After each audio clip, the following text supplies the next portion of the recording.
We live, we live. Like, share, comment, subscribe. We are live, my good people. Like, share, comment, subscribe. We live. We are live, man. We are live, man. Send out them notifications because we are live. We are live. We are live. We are live. We are live. We are live. Like, share, comment, subscribe, man. We live, man.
Like, share, comment, subscribe, man. We live, man.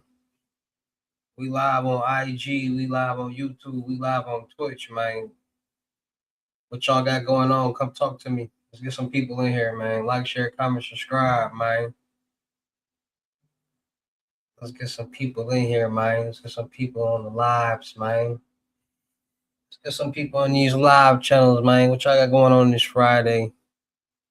Friday night lights.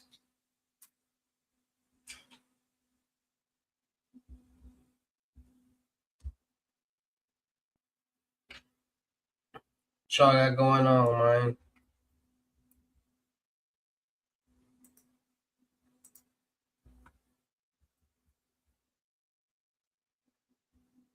We in the lab right now.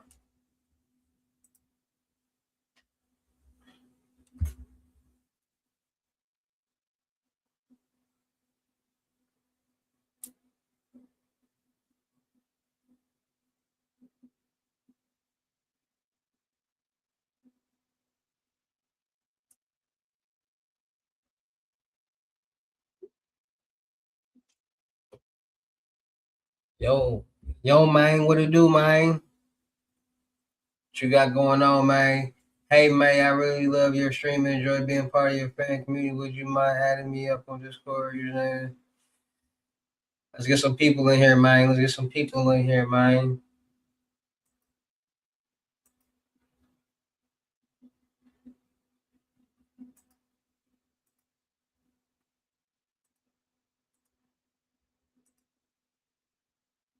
Let's get some people in here, man.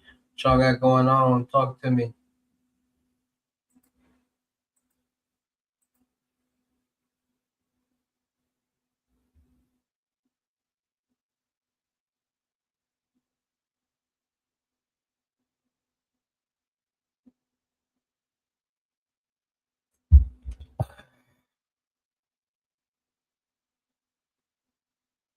What y'all got going on, man?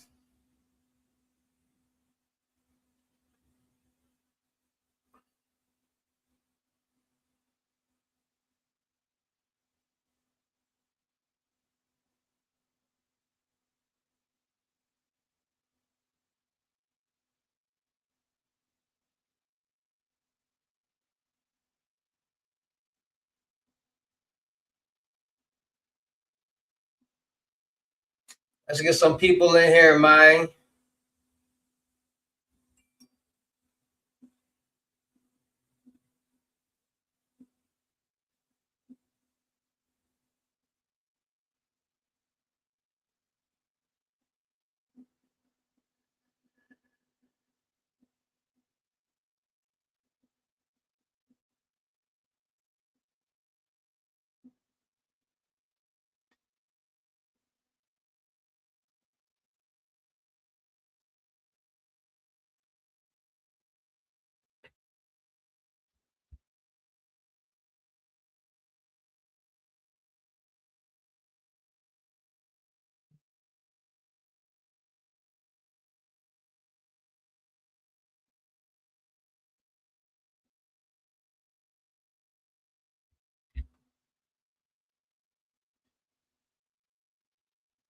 What y'all got going on, man?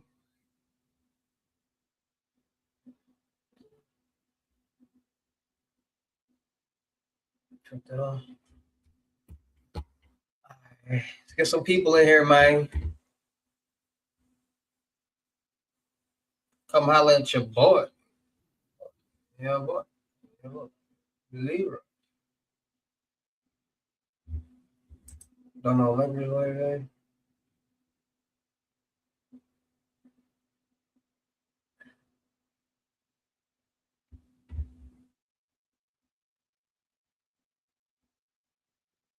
Okay.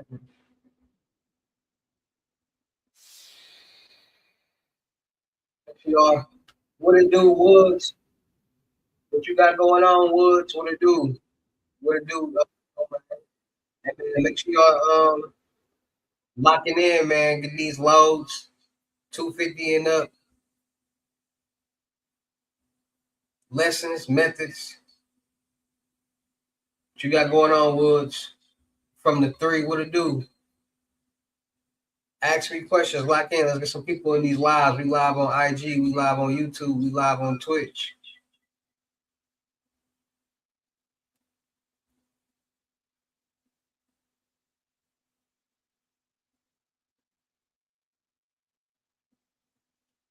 What y'all got going on? Try to get to it. You know the best way to get to it. Invest in yourself. The more you invest, the more you be blessed. Y'all know the riddle.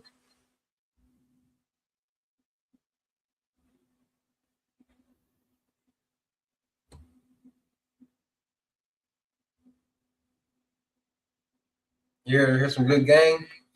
Don't worry about it. We get some people in both of these lives. Once they come in here, we dropping all the game. What you want to hear about though? What you want to hear about, Woods? What you want me to talk about?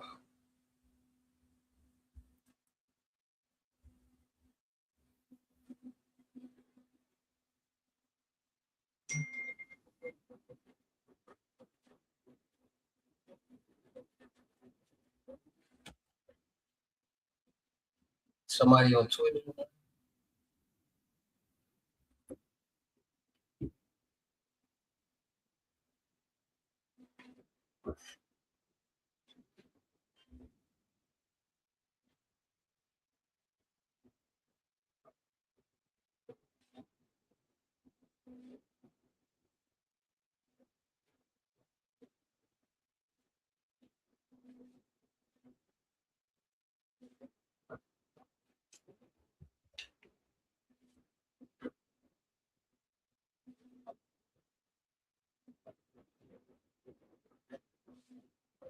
Like, share, comment, subscribe, man. Some people in here.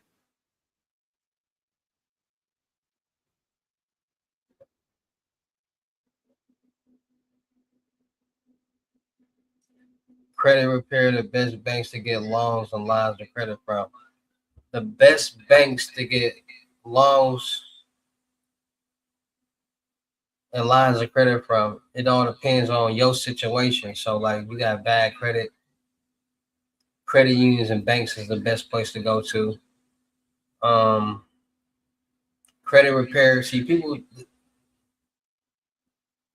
credit repair is not a one-time thing. Like, repairing credit takes time. Like, it's over a period of time because you got to make payments on accounts to get points to be able to build your credit scores. So people think that they buy trade lines and it just automatically boosts their credit scores, and it don't. You got to make payments on that account for an X amount of period to build the points up that will go towards your credit scores and build your credit score. Like, share, comment, subscribe, man. We just here. I'm just here, brother. You know best. I'm just trying to hear something I need. What you need to hear, you gotta let me know.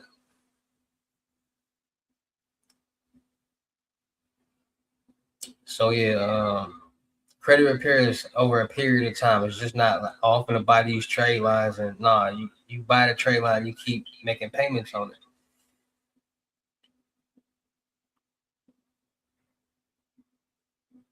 But y'all know the world is in a different place right now. Everybody trying to do some type of scam or some type of fraud. Even people in the credit.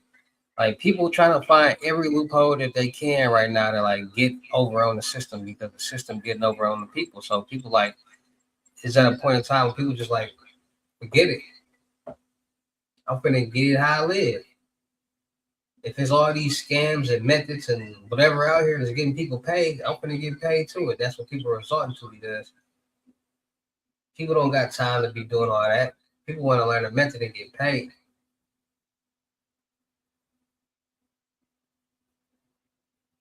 Like, share, comment, subscribe, y'all.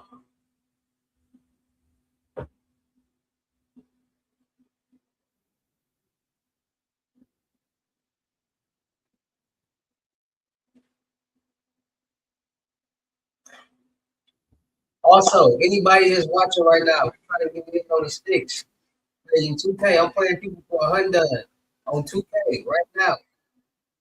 Add me, add my game tag, and let's get it in.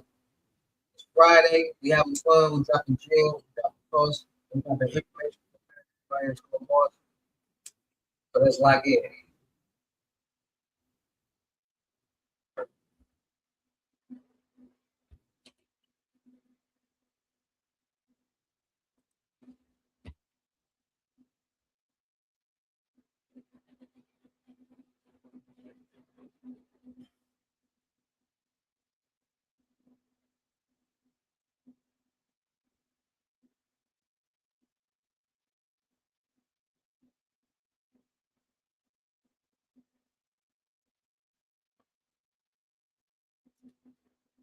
Like, share, comment, subscribe.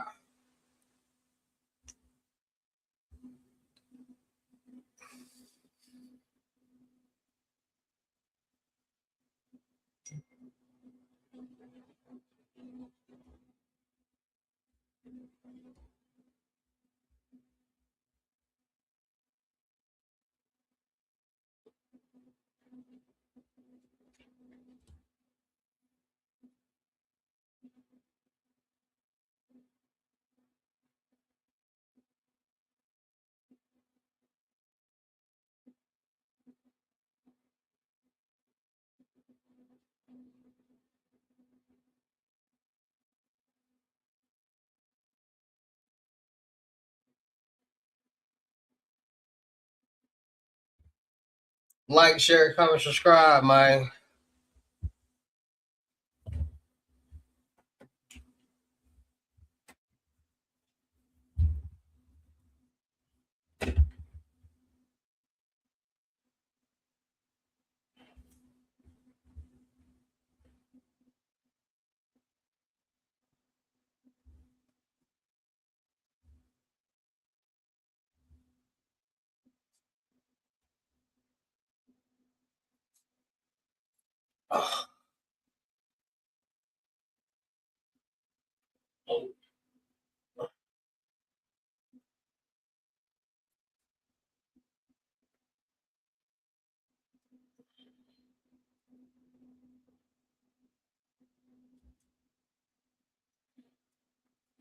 Like, share, comment, subscribe.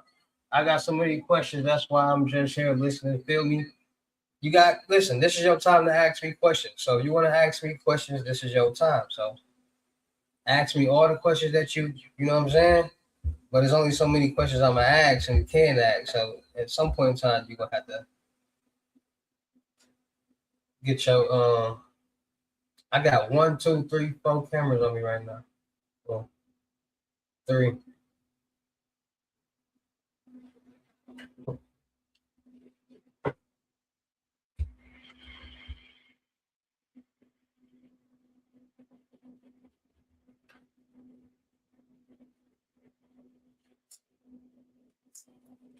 I might gotta put that on the stabilizer too. I ain't gonna lie.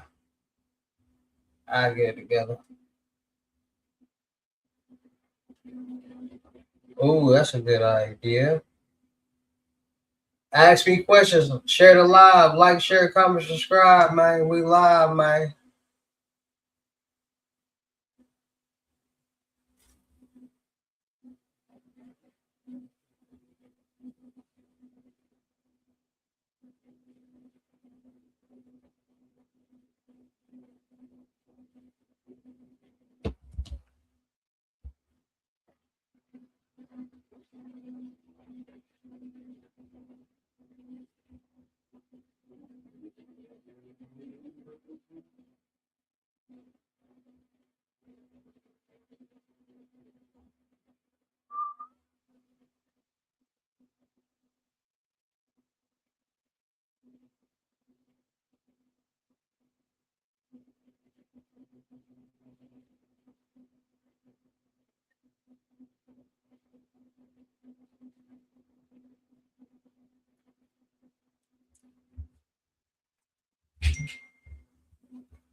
Like, share, comment, subscribe.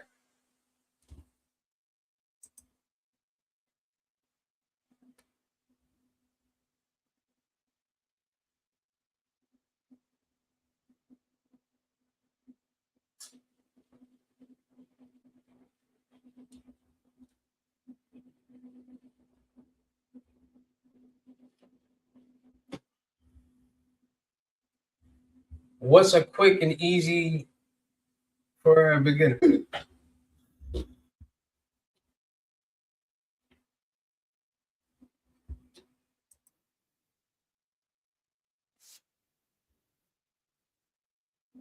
Uh, Something quick and easy for a beginner.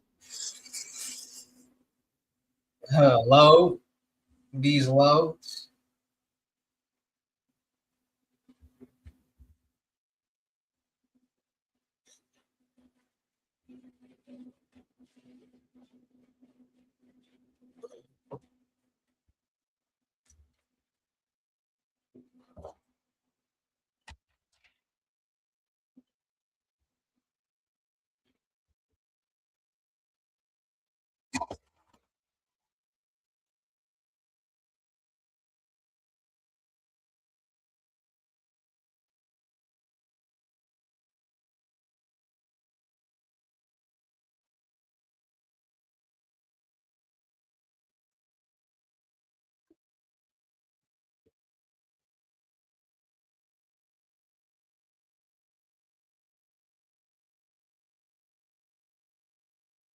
You gotta get them lessons, man. It's a lot that you learn, man. It's a lot, man. It's a lot.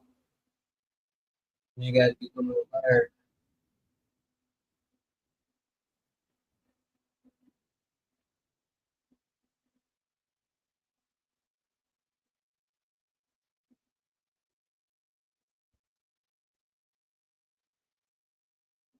We live early, man. We live early. What y'all got going on? Shopping cities and the states.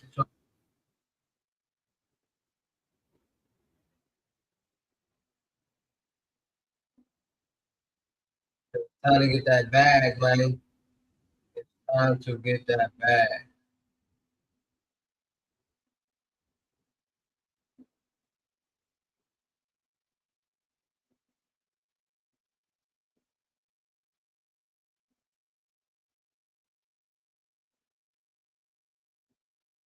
Give me some topics to talk about.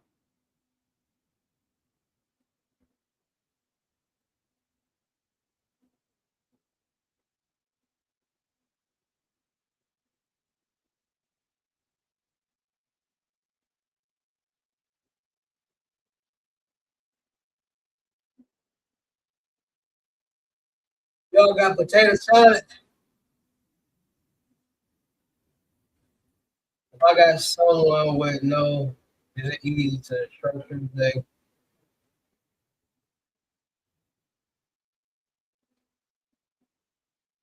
At the end of the day, it's gonna be the exact same thing because you're gonna have to add trade lines to everything. So somebody with a credit profile already might be because they already got something established. But at the end of the day, it's gonna be the same process. Add trade lines, so they can focus on the trade lines, build your point each month.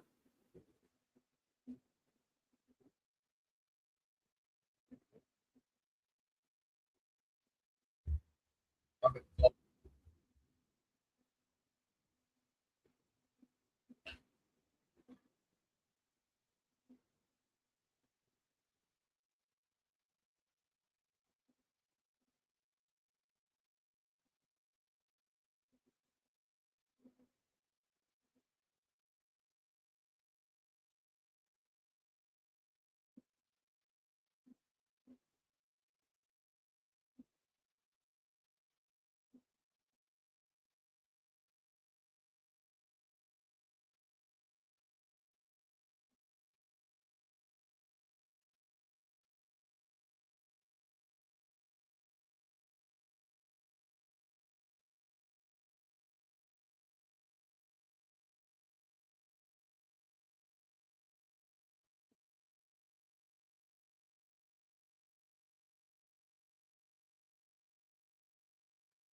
Try to tap in with me. You gotta be payment ready for services.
Like, share, comment, subscribe, man.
You need a laptop or computer, or you can work from your phone. It don't matter. 250 and up, it all depends on what you want. 250 to 500 loads. You can be anywhere from 5K to 9K, 500 and 10K to 15, 1,000. You get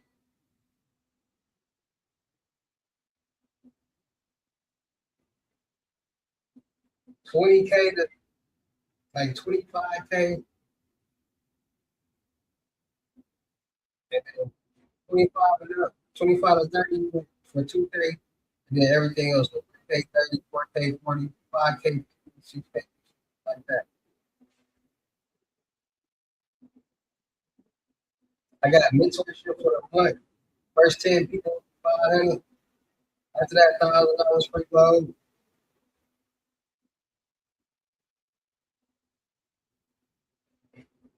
I got pulleys for 250.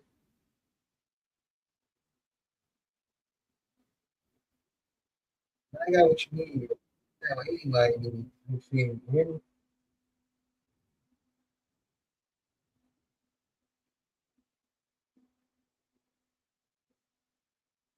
I'm locked in with the vendor, man. The number one vendor, man. You trying to get this? Y'all trying to get this? Lock in with the vendor, man.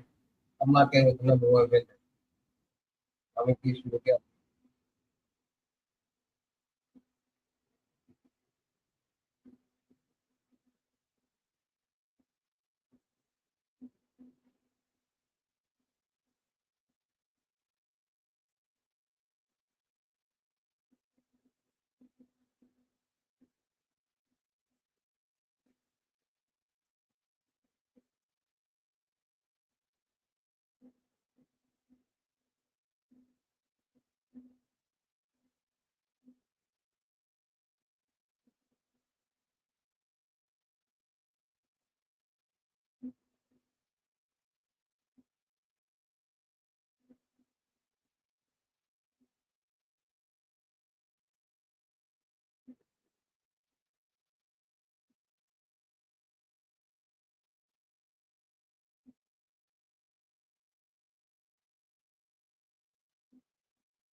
What you going with?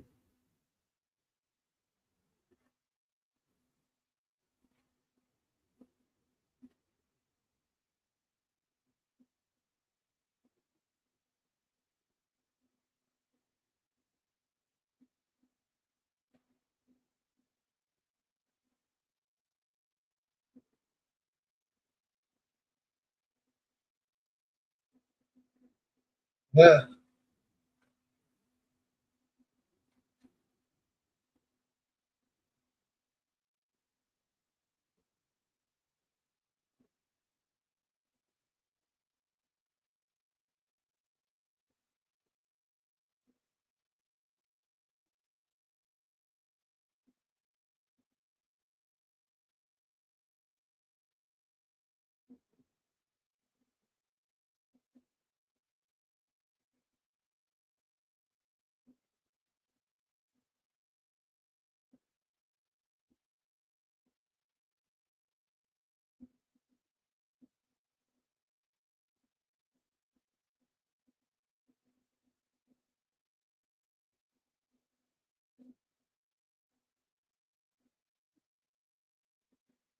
Like, share, comment, subscribe, man. Talk to me.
And the mentor, what's some tips in the mentorship? Just videos, one on one,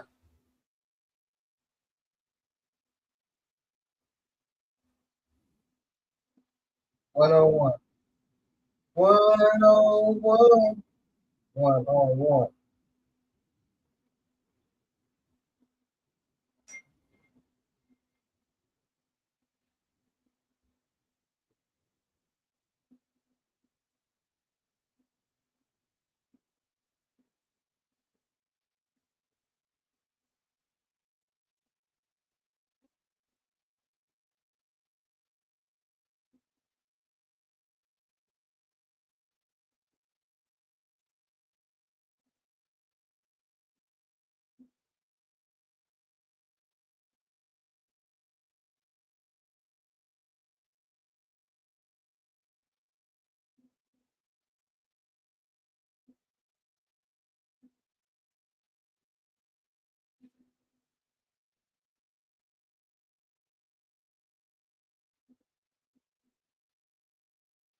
What you do later?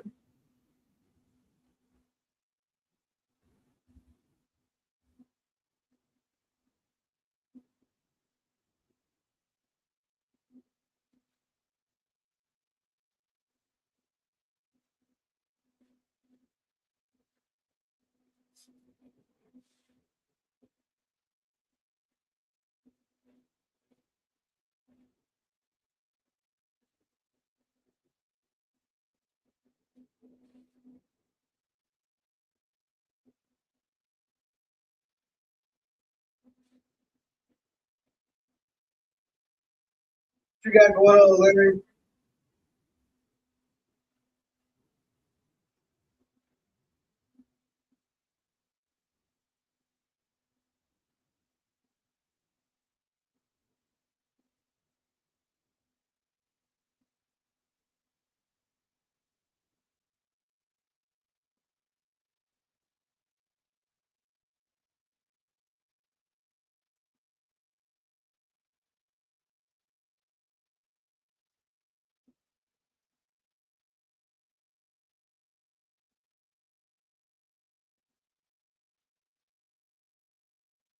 Man, y'all gotta start doing better, man. I've been the number one vendor for the past 6 years, man. Y'all just be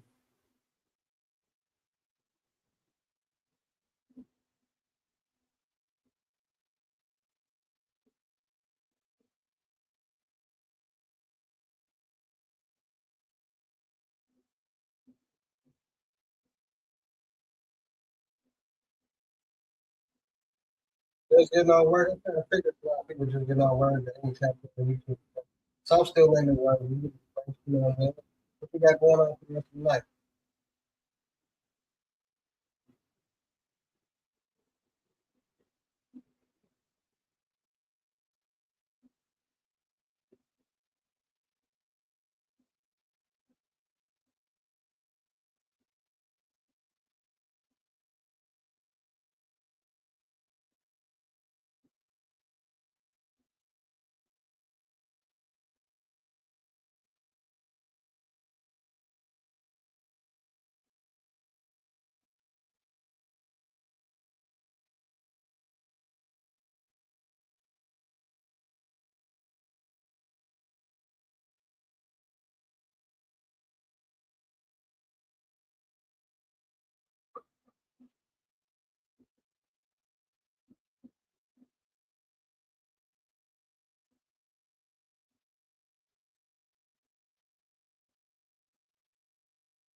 Like, share, comment, subscribe, man. Let's get to the bag, man. Whatever you need, let me know. We got linkables, we got physicals, lessons, methods. Whoa, throwing them bows.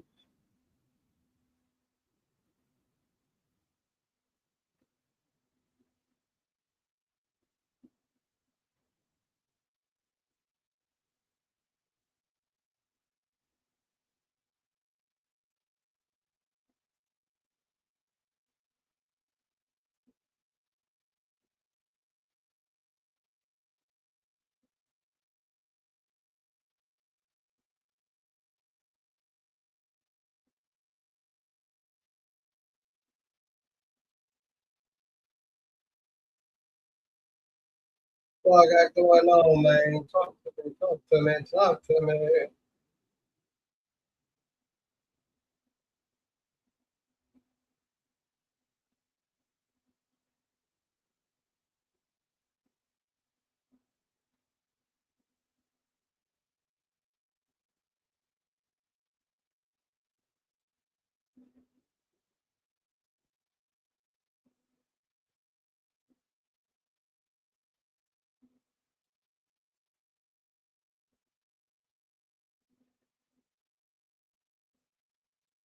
Shots and stuff.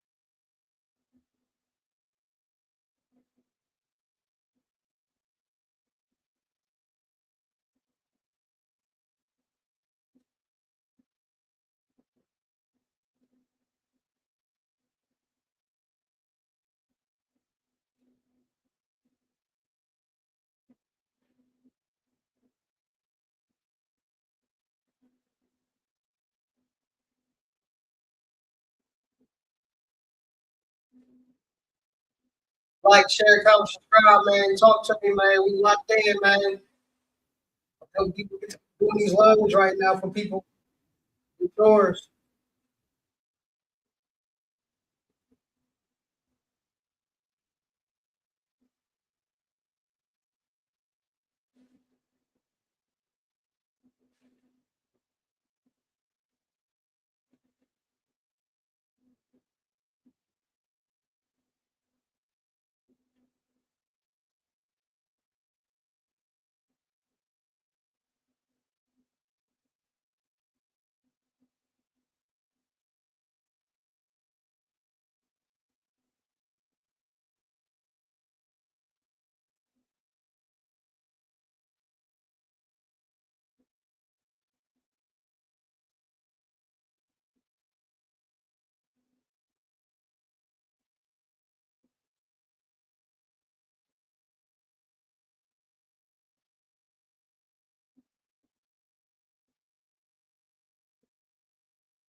Everybody at, man. I know y'all ain't going out on no party. Y'all need to get a bag.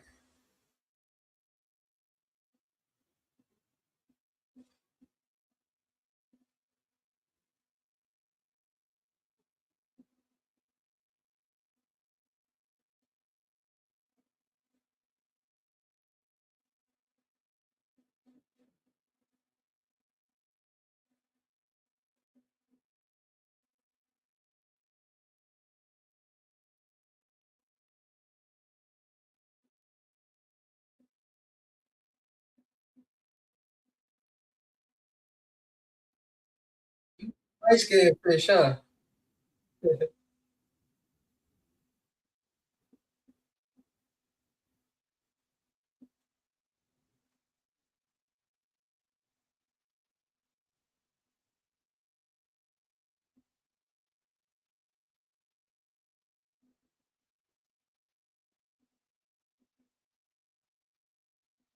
Ha.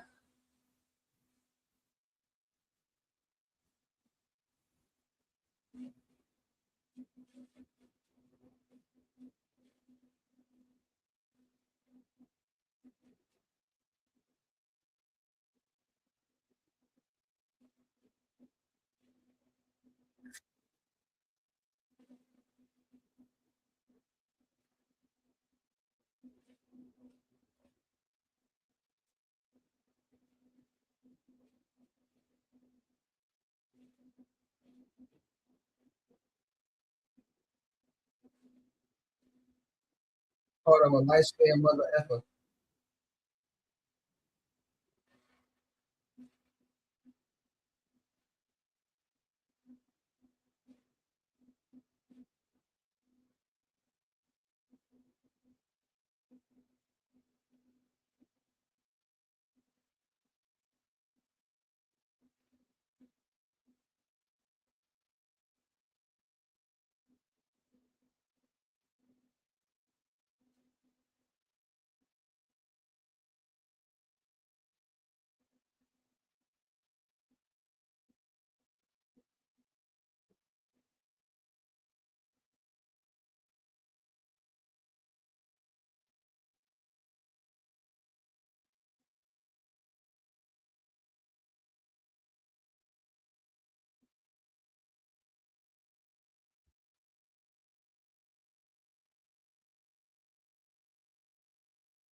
He ain't allowed to the barbecues, man.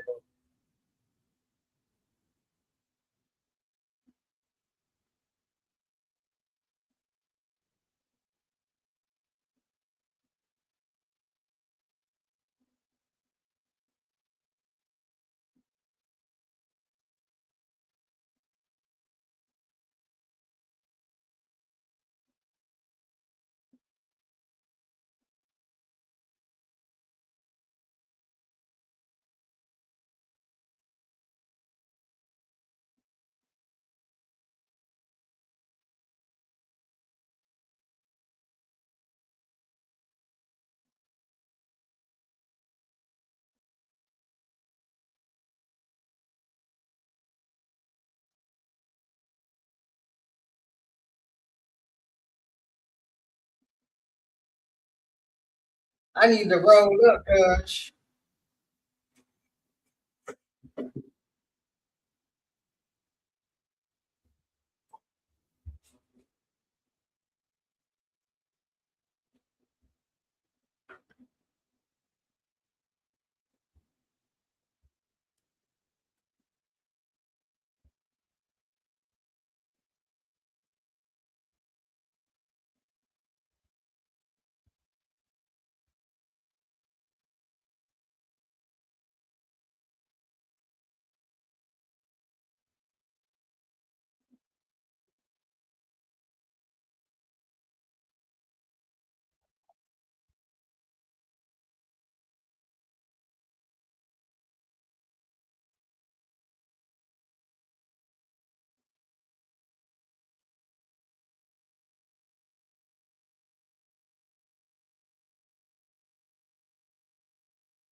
Like, share, subscribe, y'all. What y'all got going on?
Like, share, comment, subscribe.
Like, share, comment, subscribe. Let's get some people in here. It's dead on this Friday.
like, share, comment, subscribe.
What it do, Tara? Shit, what it do, Tara? What it do, Tara? I see you, Tara. Where you been at, man? It's a lot of ways for people to make money. It's a lot of new methods. A lot of new methods, a lot of new ways. You just gotta ask me what you interested in. I can't tell you like, hey, go do this. I can tell you a method like people like tell me what's the new way. I can tell you anything. It's all about what you want to know, what you interested in, what you've been hearing. It's a lot of new stuff.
I'm trying to make $1,000 a day with a good method. Any suggestions? It's a lot of them. Load ups. There's a lot of methods out here that can make you $1,000 a day. I might even put a free method in the song that I'm gonna create while I'm making this beat. Might give y'all a free method in the song. Hey, hey, I got 100 methods to keep rich. That's enough. All right, I got 100 methods to get you rich. Listen up, if you want to, or you want to ride the. All right. That's how I be rapping. That's how I freestyle. I got 100 methods that can get you rich. Listen up. You want to ride the thing, or you want to? All right. I got 100 methods. Listen up. You want to ride a Benz or you want to ride the bus? I can show you how to fill up your car trunk with 100 bills and 100 dumps. I can show you.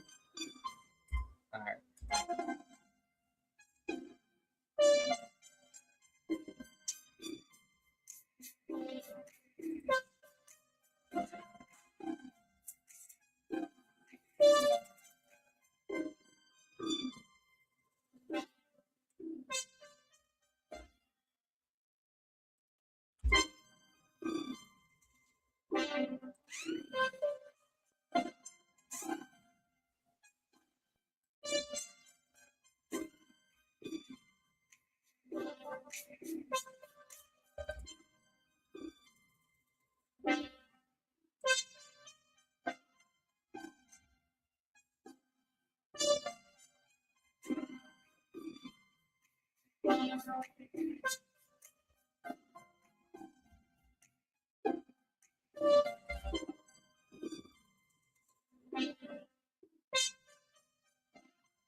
Get you a loan, I can get you some bucks. You better get you a method that can help you run it up. I can show you a lot of things with a CPN. I can show you how to do something with a friend. I can show you how to go to the bank and get some checks. I can show you how to go, you be up next. I can show you how to go home and make 100 plus. I can show you how to really go and run it up. If you want to get these messages, listen up, because King Hussle really about to show you how to get some bucks.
What it do, Jay? What it do, Jay?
What it do?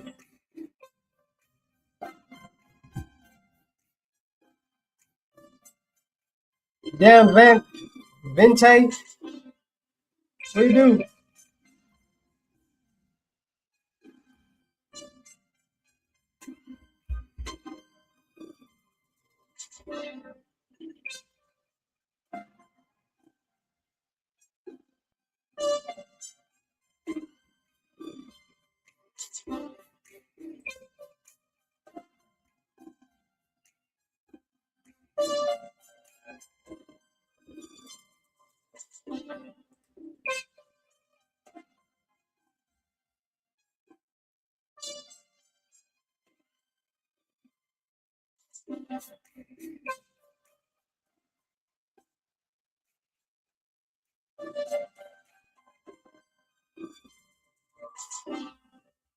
I feel go crazy with this.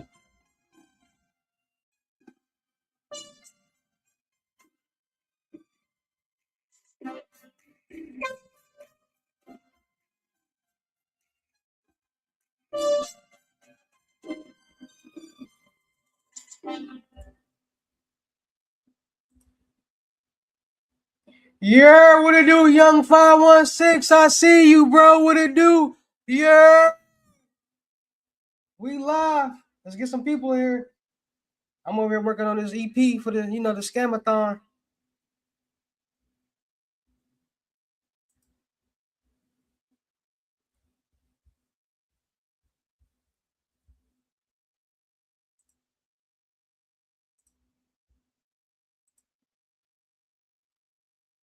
What you got going on, young 516?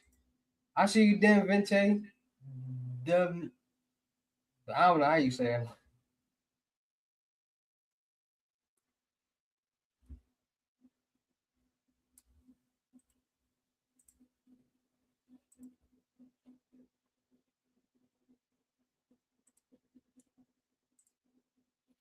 y'all got going on, man? I'm over here trying to quick make a beat for the mixtape pretend.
That track you did for we need a part two. Y'all want a part two? This might be part two right here.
You know what to do. Send that screenshot. Payment ready.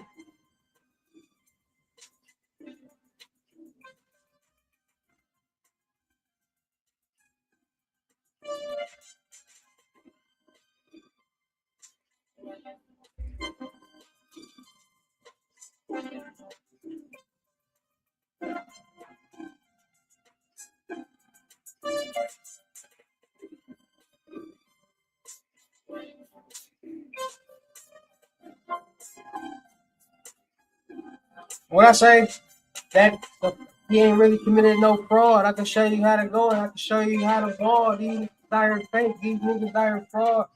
Hey, these niggas drop the ball. I got 100 methods in my bag that can get you rich.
Make the beat and record the song on live. That's how we get down. I might give y'all a free method and just listen up. But at the end of the day, you will have to pay some bucks.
That's what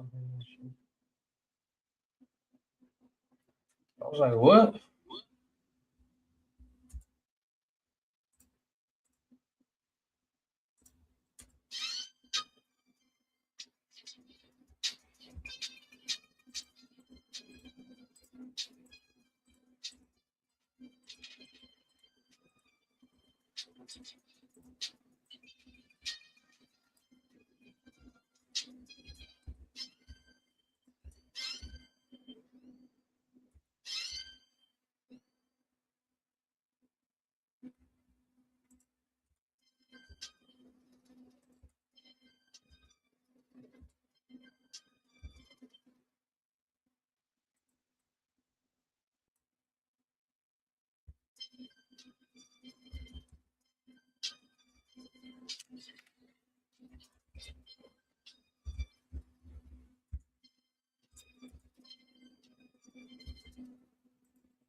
I don't know why I ain't got that on charger.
It's hot. Like, share, comment, subscribe, y'all.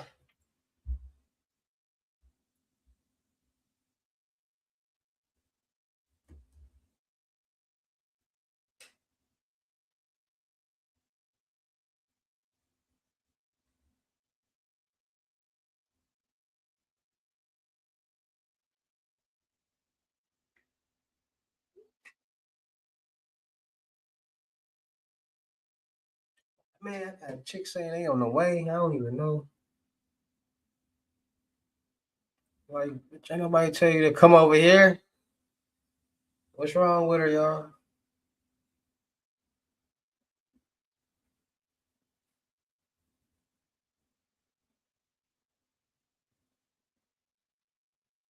Hey, I ain't tell her to come. I didn't agree to her to come over.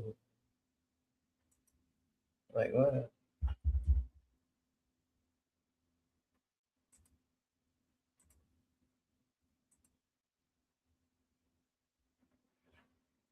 Like, who told her?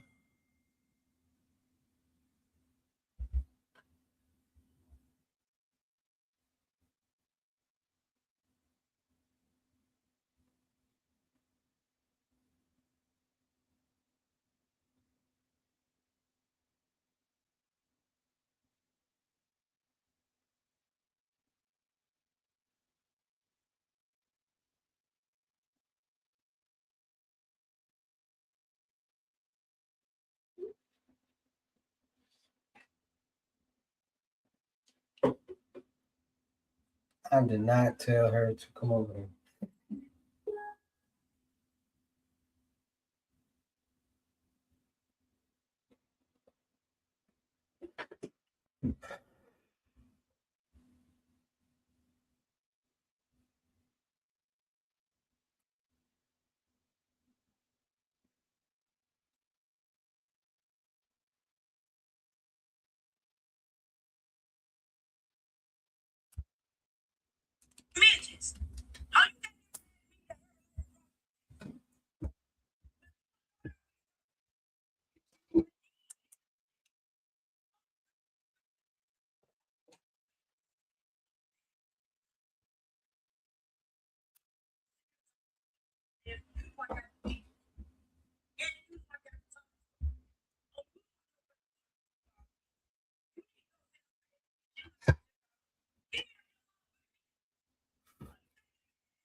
I did not tell this woman. Like, share, comment, subscribe, man.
Like, share, comment.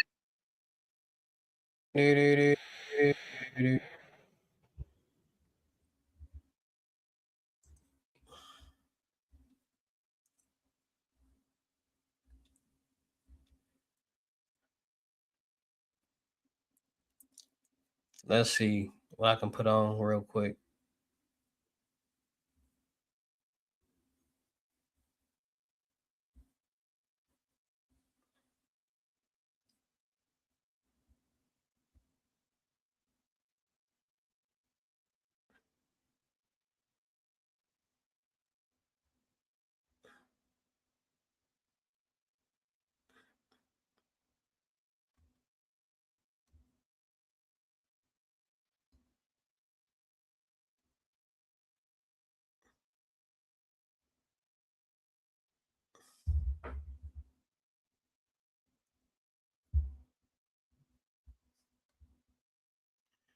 Trying to see, man.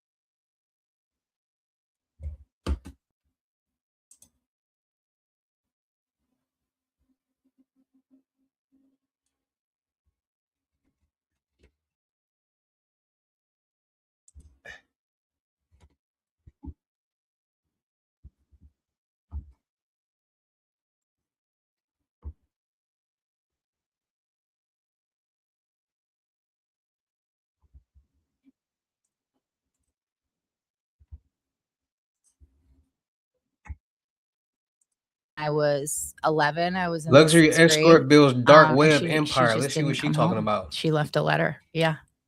She had started working around within that year. So she had gone from like being a stay-at-home mom to working again. I mean, did she like say, "Hey, I got an apartment. I'm down the street. No. I'll come see you on the weekends. We'll work out." No, just gone. Like when did you hear from her again? There was a letter. Nobody knew she was leaving, and I remember our dad sat us down and said, you know, your mother left. So at the time, I hated her because I was, you know, like a teenage girl. But also when she left, it was like all of these feelings that I had of like not being good enough already, just being like an awkward, you know, kid. It was like in my perspective was that she was like leaving me, right? Because she didn't love me. Yeah. So she leaves and she leaves this letter, and we don't hear from her for maybe about a week. You know, she tells us she's going to continue to be, you know, present in our lives and be a part of our lives. But that doesn't really happen. She's not super involved. My dad is essentially raising us on our own, and I'm so angry with her. I don't really want anything to do with her. And so I don't know, she was like finding herself, I guess. She was going through like kind of, at least the way I saw it was like a midlife crisis. You know, That I think sounds she's exactly what, you know what I'm saying? Yeah. Right? That's Yeah, she starts working. She's going through menopause. She leaves my dad. We had just bought this like big Victorian house that we couldn't afford, really. And she was the one who had wanted to buy it, and she left. And this is like before the 2008 mortgage crisis. Like things are getting crazy. It's a subprime mortgage. Rates are going up. She's not financially contributing. My dad can't pay the mortgage. And so like all these things are happening. And I go from like kind of being an 11-year-old kid who's having some behavioral issues to like almost feeling like I am the only like adult woman in the house, even though I'm not an adult. My sister's a couple years younger, and I'm like worried about paying the bills, and like all of these things are happening, and I'm super young. So I mean, I'm like stressing out, like how are we going to pay the mortgage, you know? And Right. I don't even have a bank account, and there's really nothing I can do to contribute to paying the mortgage at the tender age of 11. But that was like a legitimate stressor. I had already been running away before my mom left. So I would run away from home and like disappear for, you know, a couple weeks. A few times it was a few months. Where are you going? Oh, yeah. Where do you disappear? Where am I going at 11, 12 years old? So my best friend at the time, she was 16 years old. Her name was Stacy. Maybe she was 15, 16. And she was like an avid runaway. So she was constantly running away too. And I started running away with her, and we would just like couch surf. We would get on the train in Fitchburg, Massachusetts, and then we would like take the train up to Boston. We were like hanging out with like creepy older men. I mean, we were doing all kinds of crazy stuff. I was like smoking, I was drinking, I was, you know, doing some other stuff, and just starting to like break bad, if you will, I guess. So what happens with the house, and does that all fall apart? I mean, it doesn't sound like. Yeah, no, it does. Eventually it falls apart. My dad ends up losing the house. When he was going through a lot of that, to fast forward, I guess, I was not even around. I was in juvenile detention. But he ends up losing the house. Why are you in juvenile detention? I mean, I was pretty bad at 11, 12 years old. But when I was 13, 14, I got pulled over for driving without a license or a permit, really. And I got a DUI. Yeah. So I got a DUI at 14, and then I'm put on probation. And part of the probation stipulation is to, you know, be tested for substances and alcohol and all of that stuff. And I can't pass those tests. So I'm constantly failing. And I'm failing for pretty serious substances. This is like ice. Is this like, or is this like trying to figure out how to say like blow or Okay. H? So yeah, so I'm using I'm smoking blow, and I am using H as well, and pills. And at that time, at least in Massachusetts, there wasn't, and as sad as it is, there's a lot of kids these days who are using substances. It was not a thing then. Like nobody in my school, none of my friends in my age group were using the kind of substances I was using. So when I started failing tests with probation for H and blow, they were taking it very seriously. And where are you getting these substances? Yeah. At 13 or 14, how are you paying for these substances at 13 or 14? So I was middlemaning quite a bit. You know, I would like get people, you know, stuff, and I would just kind of be the go-between, and I would get money that way. Also older boyfriends that were, you know, selling drugs and stuff like that. So I wasn't really hanging out with anybody my age. And at the time I thought I was so mature and developed, and probably for my age I was, but nonetheless, I was still a kid. So there was a lot of, you know, creepy stuff going on. Yeah. And so you fail, you fail some of these tests, and you end up going to, so I end up going, the first time I just go to juvie maybe for like a month or two, and I'm released, and I'm put into my first. Hold on a minute. Hold on. You're racing through this. How did you fit in at juvie? I'm sure you fit right in, right? at Like you the probably time- walked in and it was like all a bunch of middle class white girls. Yeah. No, I mean, I was a little hood rat at the time, or I thought I was, you know what I mean? So, you know, the hair gel slicked back tight and like, you know, the thin eyebrows. I just, I fit in fine, with most of the kids then. Okay. Yeah.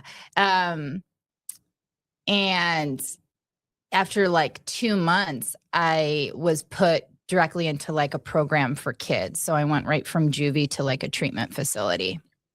And I got out of there maybe after 2 weeks. And that was the first time I had been around like kids who were around my age who were doing some of the things as far as like substances go that I was doing. And I got out and I just started doing the same thing right away again. You like network and hang out with these kids now. Now you have other kids that are like you, like, oh wow, let me get your phone number. Let me what's your name? You know, that sort of thing. Or Some of them, yeah. It was a mix. It was a mix of like, you know, the middle class kid whose parents caught them smoking pot, or there was like some kids that were like, you know, they were like hooked on age, you know, like 15, 16-year-old kids, 14-year-old kids. So some of them I did stay in touch with. One particularly, actually, like years later, to this day, like her and I still stay in touch. She lives out here in Florida now, but no, I was not hanging out with many people my age. I was hanging out with older adults, people who had cars, money, and substances. Like that's really who I was spending my time with. Yeah. I just can't imagine being a grown man hanging out with like a 14-year-old. It's so creepy. I think about being a grown woman hanging out with a 14-year-old boy, and I'm like, ooh, gross. It gives me, the heebie-jeebies for sure. I mean, I just think if a police officer stopped you and questioned you and you were 17 years old or 20 years old, and who's this? Oh, how old are you? 14. That cop would look at you like, I'm about to yank you, especially in Florida. Yeah. We may get a couple of sheriffs out here to yank you, bring you in the woods and teach you just a lesson. And I don't even know if you're doing anything wrong. Yeah. I just know that there's just no situation, unless this is your sister or your niece and you're dropping her off at school, that you should be hanging out with a 14-year-old girl. I totally agree. I mean, it's funny you say that. Before I got that DUI, I had crashed a car and I had been hanging out with this older boy. And it was his car, right? And he'd pick me up. It was like a Tuesday night. It was a school night. And I remember I had like pajamas on. I had slippers. Creepier and creepier. Yeah, I had slippers. And he like picked me up and we're like driving through back roads drinking. He was probably like 19 or 20. And he let me drive. And we're on these back roads, these dirt roads in small town Massachusetts. And I end up going to take a left, and he's like, no, take a right. And I take a right, and the back tire skid and the car like flips over, and it ends up like in like a swamp in November in Massachusetts. So it's like 20 degrees out. And I can't get out of the car. And I remember him kicking out the window and like pulling me out of the car. Otherwise I probably would have drowned and died. And I remember afterwards I was like, so what do we do now? And he's like, you should probably just leave. Right. And I remember walking home like 2.5, 3 miles, just like covered in brown swamp water with no shoes on. And every time I hear like a car, I'd like tuck and roll in the bushes, because I'm like, oh, the cops are coming. And if they see like the swamp thing at 13, 14 years old walking down the street, like they're probably going to stop. So luckily, I don't think I had many interactions where I was with adults where the police caught me. None that I can remember. Well, actually, that's not true. The DUI, I was with adults. I don't know why they didn't put them in jail. They all had licenses. They were all of age. But you were driving. Right? But I was driving, to the club with my fake ID. Yeah, I would think they would have been here in Florida. I think they'd have been arrested and charged with like contributing to a minor. Like, this girl's 14 years old and she's driving. You're sitting next to her. You're 19 and you have like a license. Like, what are you doing? Yeah, totally. And it was she's a girl. Intoxicated. Come on, man. Yeah, it's pretty crazy. I agree. So you get out. You immediately get out of juvie and the drug program. Immediately go back to what you were doing. Mm-hmm. So how does that progress? Like how old are you? Still 14 or 15 or? Yeah, 14, 15 at this point. I immediately go back to what I was doing, and I'm still on like pre-trial probation because I'm going through like the court system for this DUI, and I'm failing, drug tests again. And so, You know what nobody tells you about dinner? It never stops. Every day around 5 o'clock, it rolls around again. HelloFresh doesn't make you a better cook. It gives you your nights back. For me, the hard part wasn't not cooking. It was deciding what to make. HelloFresh fixes that. The food comes pre-portioned, the recipe cards are easy to follow, and dinner is ready in 30 minutes. Here's how it works. They have over 100 recipes every week to choose from. You pick what sounds good, the portions are big, so everyone feels full. On busy nights, having a meal ready like this makes things easier. And the food tastes great. You can get steak and seafood at no extra cost. There are more seafood choices than before, plus high protein, Mediterranean, and GLP-1 friendly meals. What you get back is more than dinner. You get time, you get energy, you can sit down and eat instead of rushing in the kitchen. I use HelloFresh and you should too. Go to HelloFresh.com/ITC10FM to get 10 free meals plus a free knife at a $144.99 value on your third box. Offer valid while supplies last. Free meals applied as a discount on your first box. New subscribers only. Varies by plan. I have a court date. I go to the court date. I'm with my dad. And it's at like Worcester Courthouse, I remember. And I knew that they were going to commit me to the Department of Youth Services. So I don't know what they call it here in Florida, but essentially, you know, if you're either in trouble at a young age for something really, really bad, you know, stabbing somebody or something crazy like that, or if you're consistently like messing up, they'll commit you until you're 18 as like a way to, yeah, exactly. And I was habitual and my charges weren't that severe, but I think they took it really seriously because of the substances I was using. And the reason I only stayed in that treatment program for 2 weeks was because my insurance wouldn't cover it. And so I think in hindsight, I think the judge was probably trying to commit me because it would give me access to more services to get help. And also, like, I couldn't stop using substances. I just kept getting loaded. And so I show up to court. My attorney makes a mistake of telling me that I'm going to be committed that day. And I'm like, sure. And I'm like smoking cigarettes at this point. I'm like, I'm going to go out front and smoke a cigarette. And I go out front and smoke a cigarette. And I call my best friend, Heather, and I'm like, come get me. And she comes and picks me up. And I just am on the run for the next few months. And I run away from the courthouse. And I'm like, my big plan was to like run till I was 18, you know, till I aged out. Yeah. Well, how did they catch up with you? So I was. Heather's a problem, by the way. Say what? Heather's a problem too. Oh, I know. Heather, bless her heart. She's not doing well. She lives out here too. I think about her all the time. She was not as much of a problem as me. She was just, you know. She's helping. Yeah, she was. She got that call and said, yes, yeah, it sounds like you're a hit. You need to go back in there. I'm not coming to get you. What do you mean? We're about teenagers. Yeah. You know what I mean? I'm like, they're keeping me forever. Come get me, girl. And she's like, all right, I'll be there.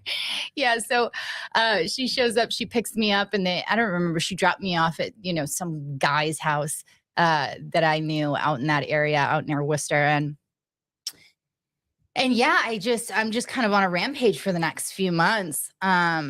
And eventually I end up back in like my home area. I'm in this like city called Fitchburg. This like kind of crappy, like shitty little town, city, I guess. Not very nice, kind of like poor area. And it's a college town. And I go to some party for Halloween. It's like a Halloween party and I'm drinking. And it's the next morning. I'm super hungover. And I'm living out of like a bag of clothes, and I'm with Heather again.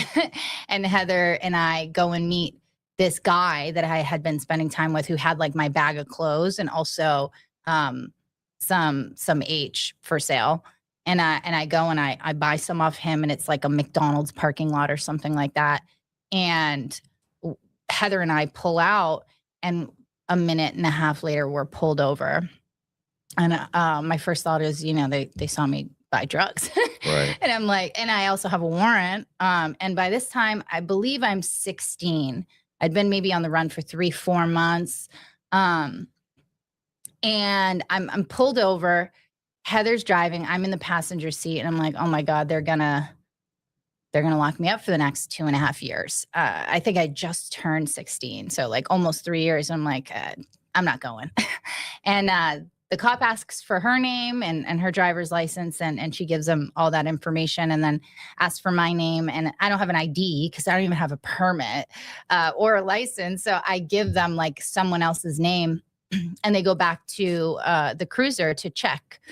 And I'm like, I need to get out of here. And she's like, Glenn, don't run, please. And I'm like, no, I'm out of here. And I open the passenger side door and I start running, and we're like on a hill, and I start running because I think that he's about to pop me for possession. And he was like, in his 40s, which at the time was like a million years old. No offense. Yeah. And I'm like, I can outrun this guy. I weigh like 110 pounds, and I like take off going to bolt, and he catches up to me right away, and we're doing the whole like left, right thing. And he finally like tackles me, and he's trying to get me in the cuffs, but he's like, stop resisting. I'm like, I'm not resisting. I'm obviously resisting. And then some like motorcycle guy pulls over, and he goes, do you need help? And he just body slams me, this like citizen who doesn't look like he would be like a good Samaritan, because he looks like a Hell's Angel or something. He's wearing like leather. He's on a Harley. He like body slams me, and then the cop puts me in cuffs. And it turns out we had just not came to a complete stop at a yield sign. If I had just been chill, I probably would have been fine. And him running you, if you're just turned 16, I don't have a license. My name is, Jennifer Johnson. He's going to go, okay, well, there's whatever. Yeah. What's your, even if you gave him a bad date of birth, he's going to be like, well, she's just not in the system. That's all. Yeah, I didn't think this through. I was not thinking the whole process through. We were panicked, Totally. I was panicked. I didn't want to go. I didn't want to be locked up. And also I had a habit, you know what I mean? Yeah. I didn't want to withdraw. And I hear it's great to withdraw in prison. So it's fun. The best. It's like the best experience. It's the best. It's amazing. No, it's terrible. So now I get put in cuffs, and I have like cuts all over me. My fingers are all cut up. I have like rips in my jeans. I'm all cut up. And so because I am a minor, technically speaking, they can't even search me. They can't touch me. And so I still have this, this H in my pocket. And they take me to the hospital, and they end up bandaging me up. And it's not much, I'm 16 years old on the run, living out of a bag, but it was enough to like get me off of empty. And they end up bandaging me all up. And during that time when I'm at the hospital, I end up putting it in my Band-Aid on my finger. And so by the time I finally do get to the police station after the hospital, they search me and they never find it. But I was charged with assault and battery on a police officer, which was an adult charge. So now I'm going to juvenile court for the Department of Youth Services and the DUI thing. And I also have a pending adult charge for assault and battery on a police officer. Because it turns out even if you don't assault them, if there's any unwanted contact, it's assault and battery. Right. So what do you have a question? I was just wondering, it's not even that important, but I'm wondering, did they ask you like, well, why did you attack this police officer if they never found anything? Yeah, well, why'd you run? Yeah. They did ask me why I ran. I remember it was the state police, and they were like, why did you run? That's the fastest guy on the force. I was like, well, but also they ended up finding out that I did have a warrant. Yeah. So I mean, it was kind of part of the reason it was the main reason I ran, but also I didn't want any possession charges, because at that time at 16 years old, I'm like, oh my God, if I have a possession charge, like I'm going to spend the rest of my life in jail, which definitely wasn't true, not in Massachusetts, but. What's your dad thinking, right? Like, what's your poor dad? Mm-hmm. What are you at any point thinking, hey, you obviously know you have a problem. Mm-hmm. Like, are you thinking at any point, hey, maybe I need to try and straighten up. I need to try and go straight. I think leading up to this point, I really didn't think I had a problem. Like, I really thought that I was doing the things I was doing because I wanted to. I was like kind of in this delusion where I'm like, oh, like if I wanted to stop, I would, but I don't want to. And when I finally was arrested that last time, and I knew I was going to spend some time in juvie, like a considerable period of time, that was the first time that I actually got honest, because I had been lying to probation. I had been lying to my dad, and my dad, like, he just like, he wanted to believe what I was saying so badly. And I was just so manipulative. And the truth is like, he was doing the best he could, but he was raising 2 daughters at like 60 something years old after retiring from the military, retiring from the post office. You know, spouse left, can't pay the mortgage, and he's working overnights 11 to 7 in the morning, 5 days out of the week at the hospital because he had gone back to work to try and like pay the bills. So he like wasn't that present, to be honest, not because he didn't love me, but he was just trying to like provide, right? And he just he's like a straight edge man. Like he he's never smoked cigarettes, doesn't smoke pot, like barely drinks. Like he is just so out of the loop. No understanding. Yeah, he's totally out of the loop. And I was a good liar, you know? So yeah, I think it was a little bit of lack of like oversight and parenting for sure. And I think he also felt a lot of guilt around my mom leaving. I think he felt like partly responsible because how it was affecting me, especially. But yeah, he's like really concerned. I don't know if he was relieved that I was locked up or whether he was sad. I think it was probably a mix of both. At least he knew where I was. Right. Yeah. So I end up, being committed to the state of Massachusetts.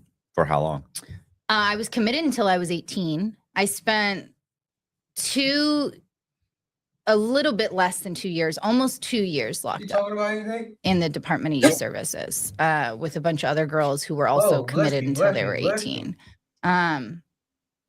It was like behavior modification, kind of, you know what I mean? It was like, we didn't go outside, we didn't leave.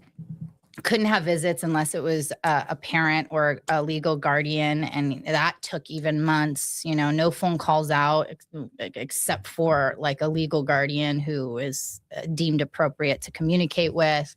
You have to take classes. So, I mean, we're kids, so we have to go to school. But the schooling, even at that time, I was a bad kid, but I was smart. Right. You know, I was smart, and most of the kids hadn't made it past the 6th grade level. So we were essentially all in the same classes. You know what I mean? So I wasn't like getting what I needed. I was definitely not going to pass the 10th grade. And so, I end up going to school because we have to. And yes, we have some classes like therapeutic classes like DBT, dialectical behavioral therapy, but I don't remember them being super helpful. Did you end up getting your GED? Later on, I did. So I got out of there after 2 years, and I went to like a girls' like really structured treatment program until about a month before I turned 18. So the last like 6-7 months before I turned 18 and aged out of the Department of Youth Services, I was in like a recovery home for girls. And I end up getting my GED when I finally get out. So I end up getting out and I go to like dual enrollment, and I'm like working towards getting both my diploma and my associates. And I'm like sober. I'm doing pretty well after like spending almost 3 years, you know, in the system. And then I started drinking, and it kind of all starts up again. And I eventually just get my GED. I stop working towards the diploma, and I just take the test and get my GED. So when you get out, do you go back to live with your dad? Mm-hmm. Yeah. So I'm living with my dad until I turned 18. I was like on an ankle monitor, and I was like very, like the Department of Youth Services was very strict. I was like, they called in every night to make sure that I was like in by curfew. I couldn't leave the house. And then when I turned 18, I got off Department of Youth Services, but I was still fighting. I wasn't fighting. I was on probation for the assault and battery on a police officer. So I had adult probation for about 6 months after I turned 18. So I had like another layer kind of supervision. Mm-hmm. Yeah. And it was a suspended sentence. So as long as I like kept my shit together, it would fall off my record. Did you? I did, until like maybe 2 weeks before probation was up. I started getting loaded again, and I relapsed and I failed 1 drug test, but I had been so good that the probation officer, like, I told her I took like a Tylenol 3, and she believed me. And she didn't believe you. She did. She did. She must have been like, she did, because she'd only see me like be good, right? And so she was like, okay, fine. And she like let me off still. I think I'd gotten pulled over because I crashed the car in a school zone, and the way I got caught for that drug test is I had fake somebody else's pee on me. You know what I mean? I was on my way to probation, and the cop, when I was pulled over, found the pee and brought me to the courthouse. He's like, "You're gonna pee. I don't know what this is, but you're gonna drug test today." And she wasn't there that day, so I never ended up drug testing that day. And then I came back and drug tests, and I never actually like peed dirty, but I told her, oh, the reason I didn't is because I took like a Tylenol 3 because I don't know, bumped my toe or something. I don't remember what it was. I kept like kind of getting out of things. Right. So and then you went to community college, you went to college, you ended up getting your degree as an accountant, and that's the story. Thank you for coming by. Yeah, exactly. Right. Everything turned out great. No, probably about 6 months after my 18th birthday, right before I got off probation, I started having issues, but I was able to like get off probation and be off paper. And I got a job as working at a Victoria's Secret. It was like my first job. And I finally got my license because I wasn't able to get my license until I was 18 because of the DUI and all this other stuff. So I finally got a license. I got a car. I'm working at Victoria's Secret. I'm doing H. I lose my job day 2 during training because I like can't stay awake in the back. You know, they make you watch these like training videos or whatever. Right. And like every time the manager comes back, I'm like snoring and he fires me, or she fires me. I don't even remember if it was a he or she, to be honest. It was only 2 days of work. And then I start working at the strip club. So I'm like, I can't hold a real job. I need to. How do you get that job? You just go in, or you know a guy? No, it's not hard. Yeah, you just walk in. You're 18 years old. Hey, I'd like to be a dancer. And Like, share, comment, subscribe. I don't know. It just didn't occur to me that maybe this is a bad idea. It really just didn't. What does your dad think? You're still working at Victoria's Secret? He has no idea. Yeah, he has no idea. He's just stop asking questions. Yeah, I mean, I had been a wild child for a long time. So even when I was like home, after my mom left, I was like barely living at home. I was like doing whatever I wanted, even as a kid. And so the only period of time where I was consistently home between the ages of like 12 and 18 were those 2-3 months until I aged out of the Department of Youth Services and was on the ankle bracelet. And it was because I was required to be there, Right. I had a bracelet on. So like my dad hadn't really had much of a say in what I did for a long time, to be honest. I was doing whatever I wanted. I was a troubled kid, and I was a troubled 18-year-old as well. So you started the strip club. Yeah, I started working at the strip club. Is this like a decent strip club, or is this the first one? Yeah, the first one was a nice one. It was like a fancy one. It was in Worcester, Massachusetts. What was it called? I forget. There's a couple, but I ended up working at one for a little bit and then going to another one. I think it was called Centerfolds 2000 in Oxford. And they were like they were pretty nice. Yeah. And they were, like no touching, nothing like that. Right. So I was making decent money, and I was, supporting my habit and all that stuff. And, had an apartment, car, all this stuff. And maybe after like 6 or 8 months or 9 months of doing this, I like didn't want to. 6 months, that's a good run, right? Like, I mean, you couldn't keep the legit job for 2 days, but this is a good run. You know what I'm saying? Oh yeah, this one's decent. I don't think it depends on the club, but for the most part, they didn't care if you were just like low key about it. Like most of the girls are using, right? Not all, but many.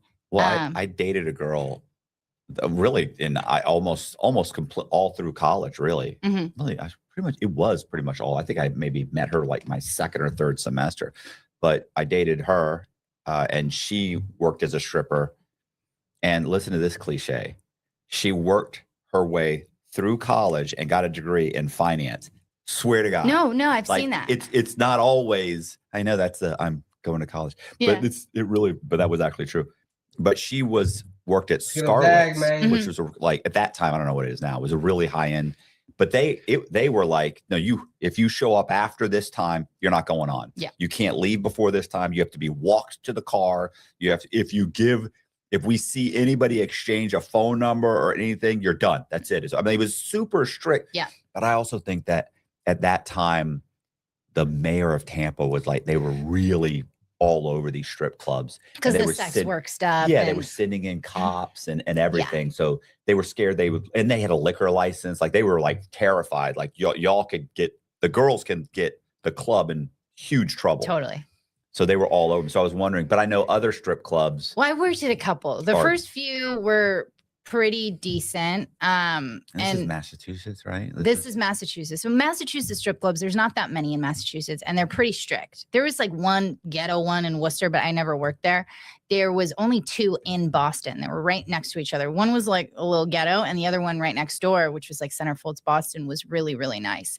Very expensive, very high end. Like every girl was a 10. You know what I mean? Like stunning women. Most of them like relatively normal women. There were a couple girls who I remember I was working with one girl who was in law school. Like there were girls like that for sure.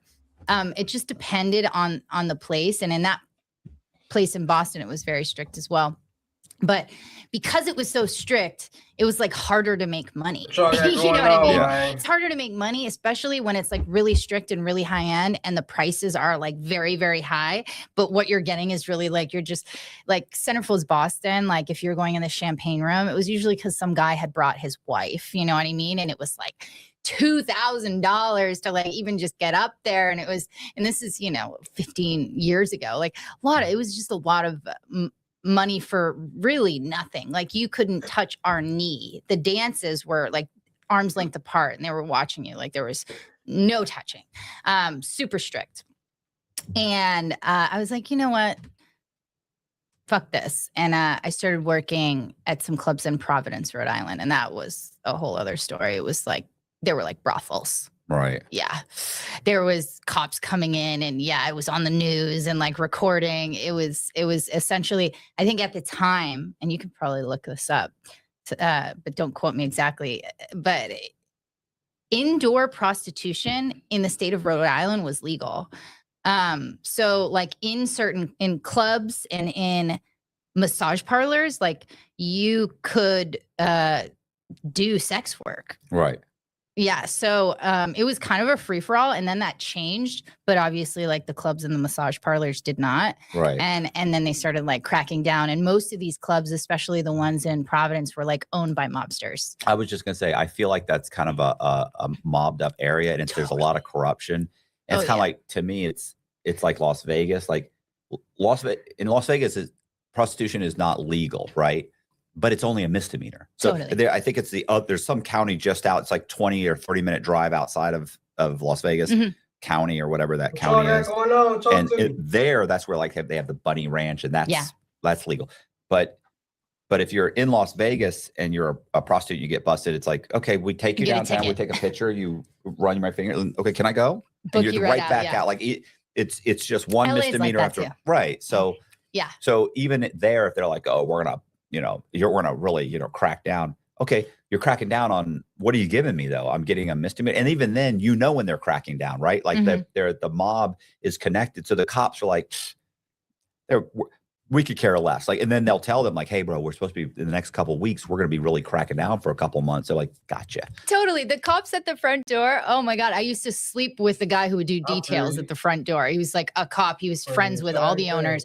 I remember our manager at this like club in Providence that I was working at had just gotten out of federal prison. You know what I mean? Right. For like embezzlement and a bunch of other weird stuff. And like, he comes back to his old job and they open him with like, they welcome him with open arms. The owner, Dick Shappy, like, I don't know if he was a mobster, but if he wasn't, certainly connected, right? It would be it would be shocking for sure. He would like come in with like his like chest hair out, like 3 buttons down, and like he was like 70 years old. You know what I mean? He was so old, and he always had like beautiful women sitting at the table with him with like huge tits. And just had him on the podcast, didn't we? That's exactly what I was thinking of. No, not him. Gosh. No, but a guy like he came in and his shirt's down to here, Totally. and he's probably, I think he was like in his 60s, He's in his right? 60s. Late 60s. He's got he's an accountant. He does content with models. And amazing hair. by the Wow. way. Wanted to just point that out. Yeah. Amazing hair, in amazing shape. And Yeah. it was just like, This guy was not. You're No. not in amazing shape. Not the No, same no, not the same guy for sure. Yeah, it was a crazy ordeal. That place. A lot of girls, Cuban girls, would come down from Florida to go there because they would make a lot of money during the winter Right. time here during the off season, and then they would come back here for the summer. I was gonna say the chick I knew, or the chick that I was dating, Chrissy, there was a girl that would fly in on, I want to say, Friday nights from New York, work for like 3 or 4 days here, and fly back, and actually had had a kid in New York, and she was like, I just, I can't. Or was it the other way around? It depends on the season. Yeah, I was going to say, wait a minute, I could be wrong. She might have been flying to New York and then flying back and raising her kid here because it was so cheap here to live in, but she was making so much money in New York. That's what I think happened. It was the opposite. Okay. Yeah. But yeah, it was like, I remember thinking, this is a jet set stripper. Like, what's going on? Oh yeah, there was a lot of us girls would do that, go to different places during different seasons where it was popping, more money. Yeah. So what's happening with the addiction? Like, is it getting worse? Is it? Yeah. There's periods of time where I get on like the methadone clinic, and so you at this point you're kind of trying to get off, or you realizing it's like, hey, this is an issue. I'm going in and out of like treatment centers, and so here I am working at this like kind of wild place in Providence where it's like all bets are off. Like, they don't care if you're sleeping with people in the champagne room. I mean, it's pretty much expected, like they don't really care what the hell you're doing. But I am so strung out, and I'm going into the bathroom, and I'm, doing what we do. And I'm getting caught all the time. And the house mom's like sending me home or putting me on week-long suspensions, and I'll like go to treatment, and I'll come out and be like, look, I completed treatment. She'll like let me work again. I'm like doing this thing like over and over again. And then finally I'm on the clinic for a little while, and I wouldn't say things are better on the clinic. I'm not using, so I guess that's better. But and I'm not like doing crime. But like I'm still, handcuffed to some like, substance. And then I eventually I meet a boyfriend, and I end up like moving in with him, and I stop dancing, and I try to go back to college, and I'm like trying to do the thing, and I'm still in the clinic, and I kind of clean things up a little bit. And I moved to like out towards Boston. I'm in a relationship with this guy, and who is this guy? Was he like, what does he do? Like, who's? Yeah. So he was a cop, actually. Yeah. He was a cop, and he was like a really normal, nice guy. And he knows you have a problem? No, not really. Oh. No, he doesn't. Because at this point, I'm not actually using any substances. I'm on the clinic. And so he doesn't know that at first. And then I tell him, and like, he doesn't really understand what that means. He's like, oh, well, you used to like, I tell him that I was doing pills or something like that. And he's like, well, you used to do it and you don't anymore, right? And like, cool. You're good now. Yeah, like you're good. Okay, right. Everything's all right, right? And I was like, yeah, for sure. And arguably things were a lot better than they had been. Right. But yeah, for like maybe a year, like things are pretty chill. He's like working. I'm on the clinic, which sucks. So I'm like handcuffed to like where I am, so I can't really travel or anything, but things are okay.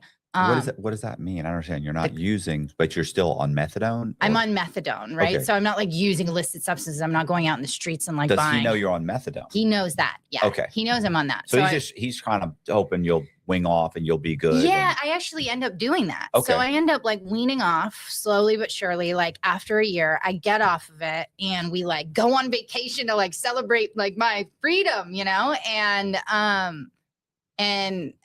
I'm off it for maybe a few months. Subscribe, talk to me. And I start using again. And he's working overnights, 11 to 7 in the morning.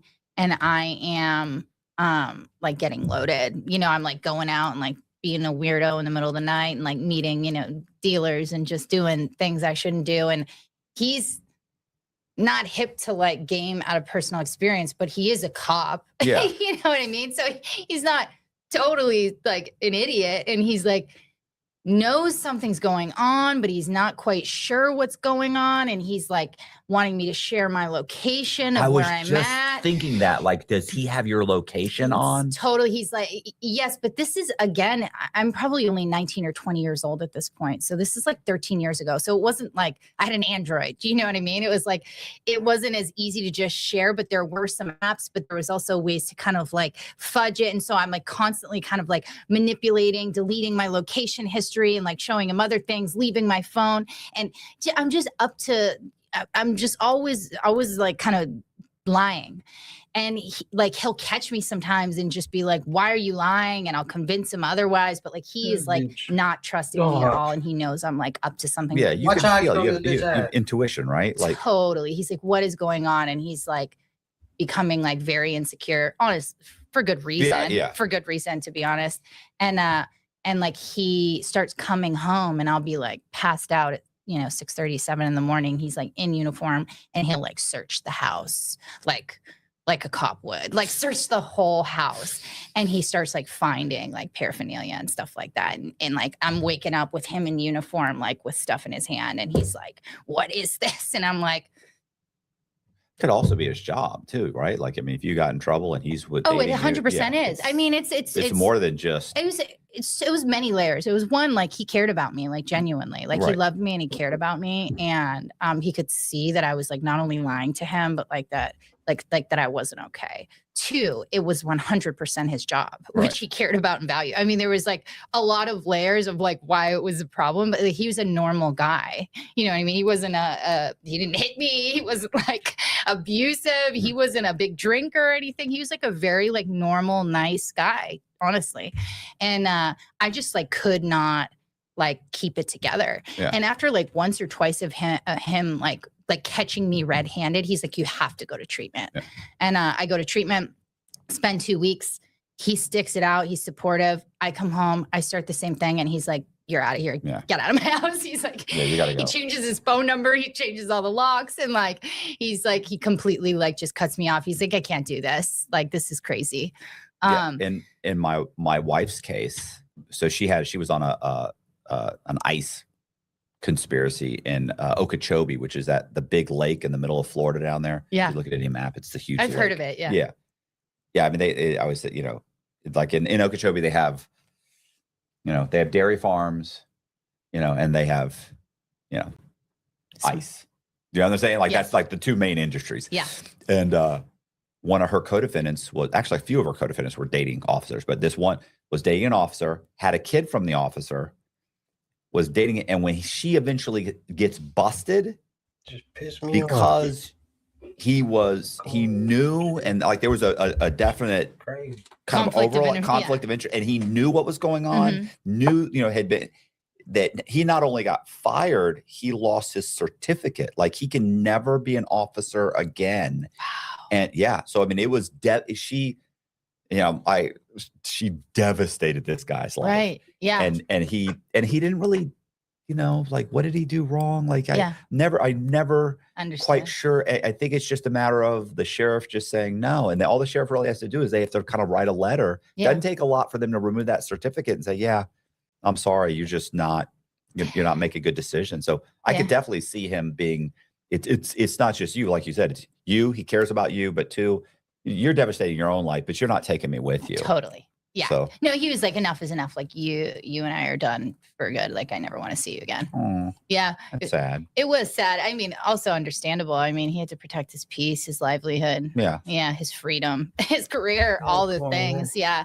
It was pretty devastating. But at the time I was so young. I was like, oh my God, my soulmate, my life is over. You know what I mean? And I just went on like a tear for the next few years, just like back in the strip club, doing the same thing, getting loaded, just the same like cycle.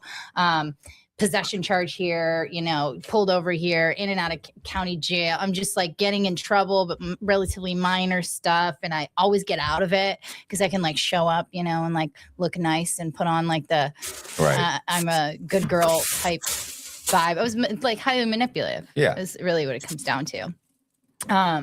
And then I meet like boyfriend number 2 and another normal guy. That was like my MO. I would like meet very nice normal guys, like not drug dealers, not addicts. Right. Good job, nice family, you know, stable, supportive, like nice guys. And then ruin it.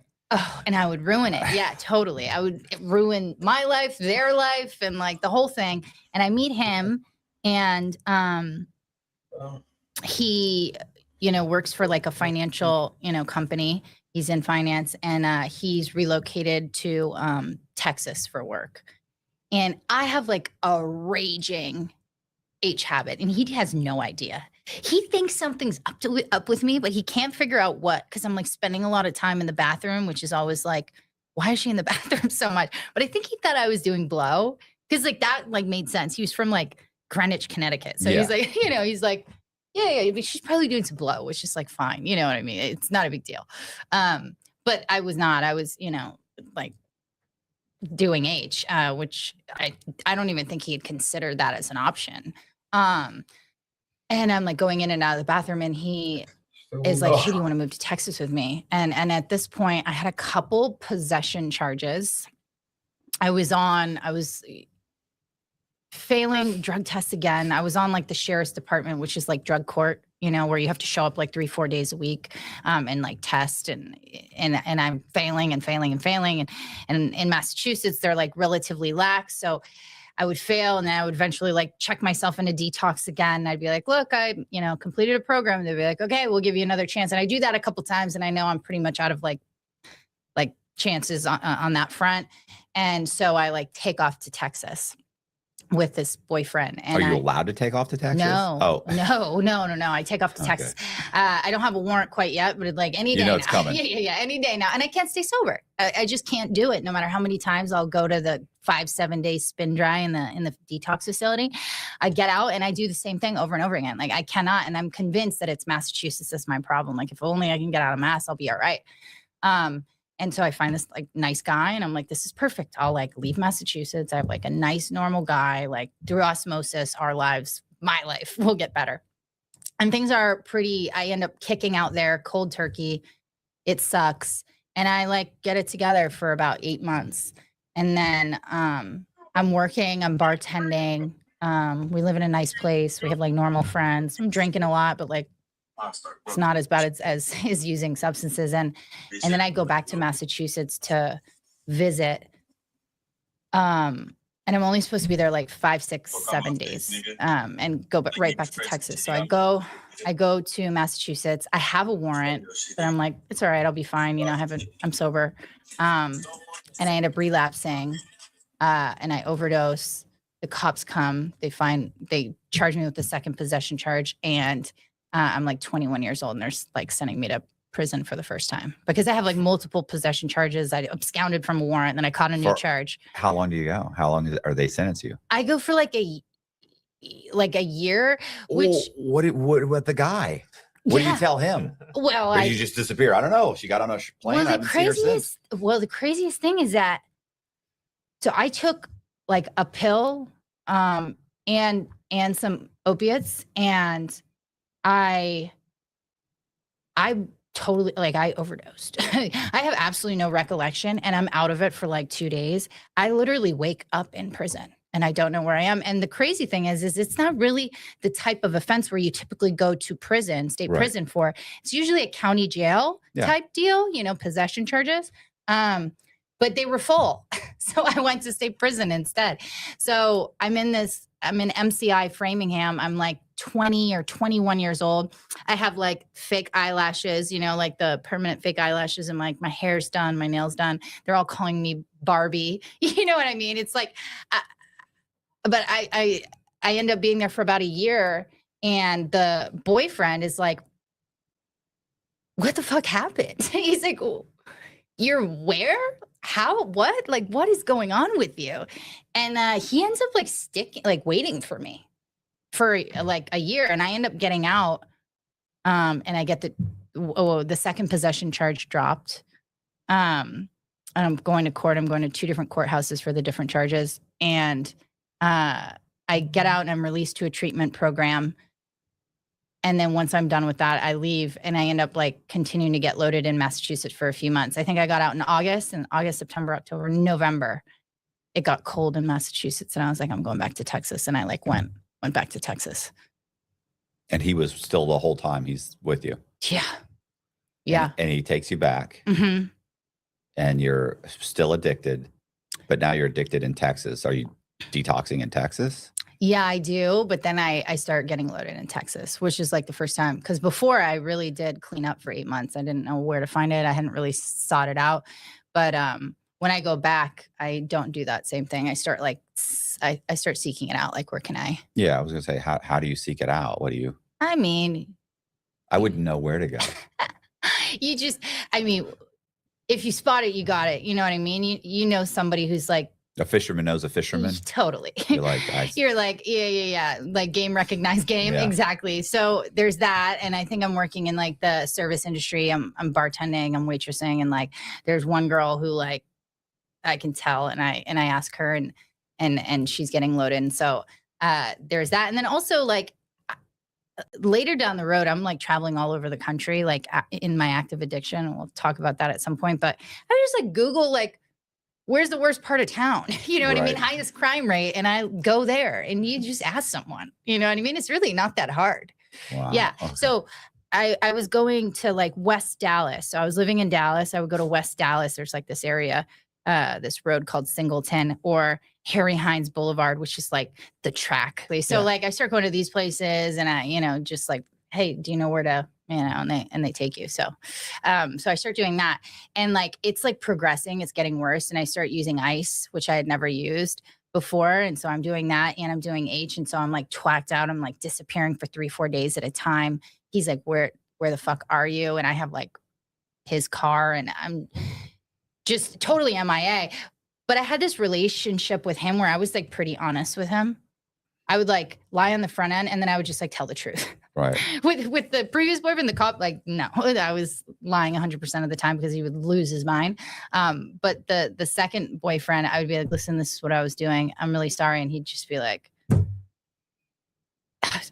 I don't really know what to say to this.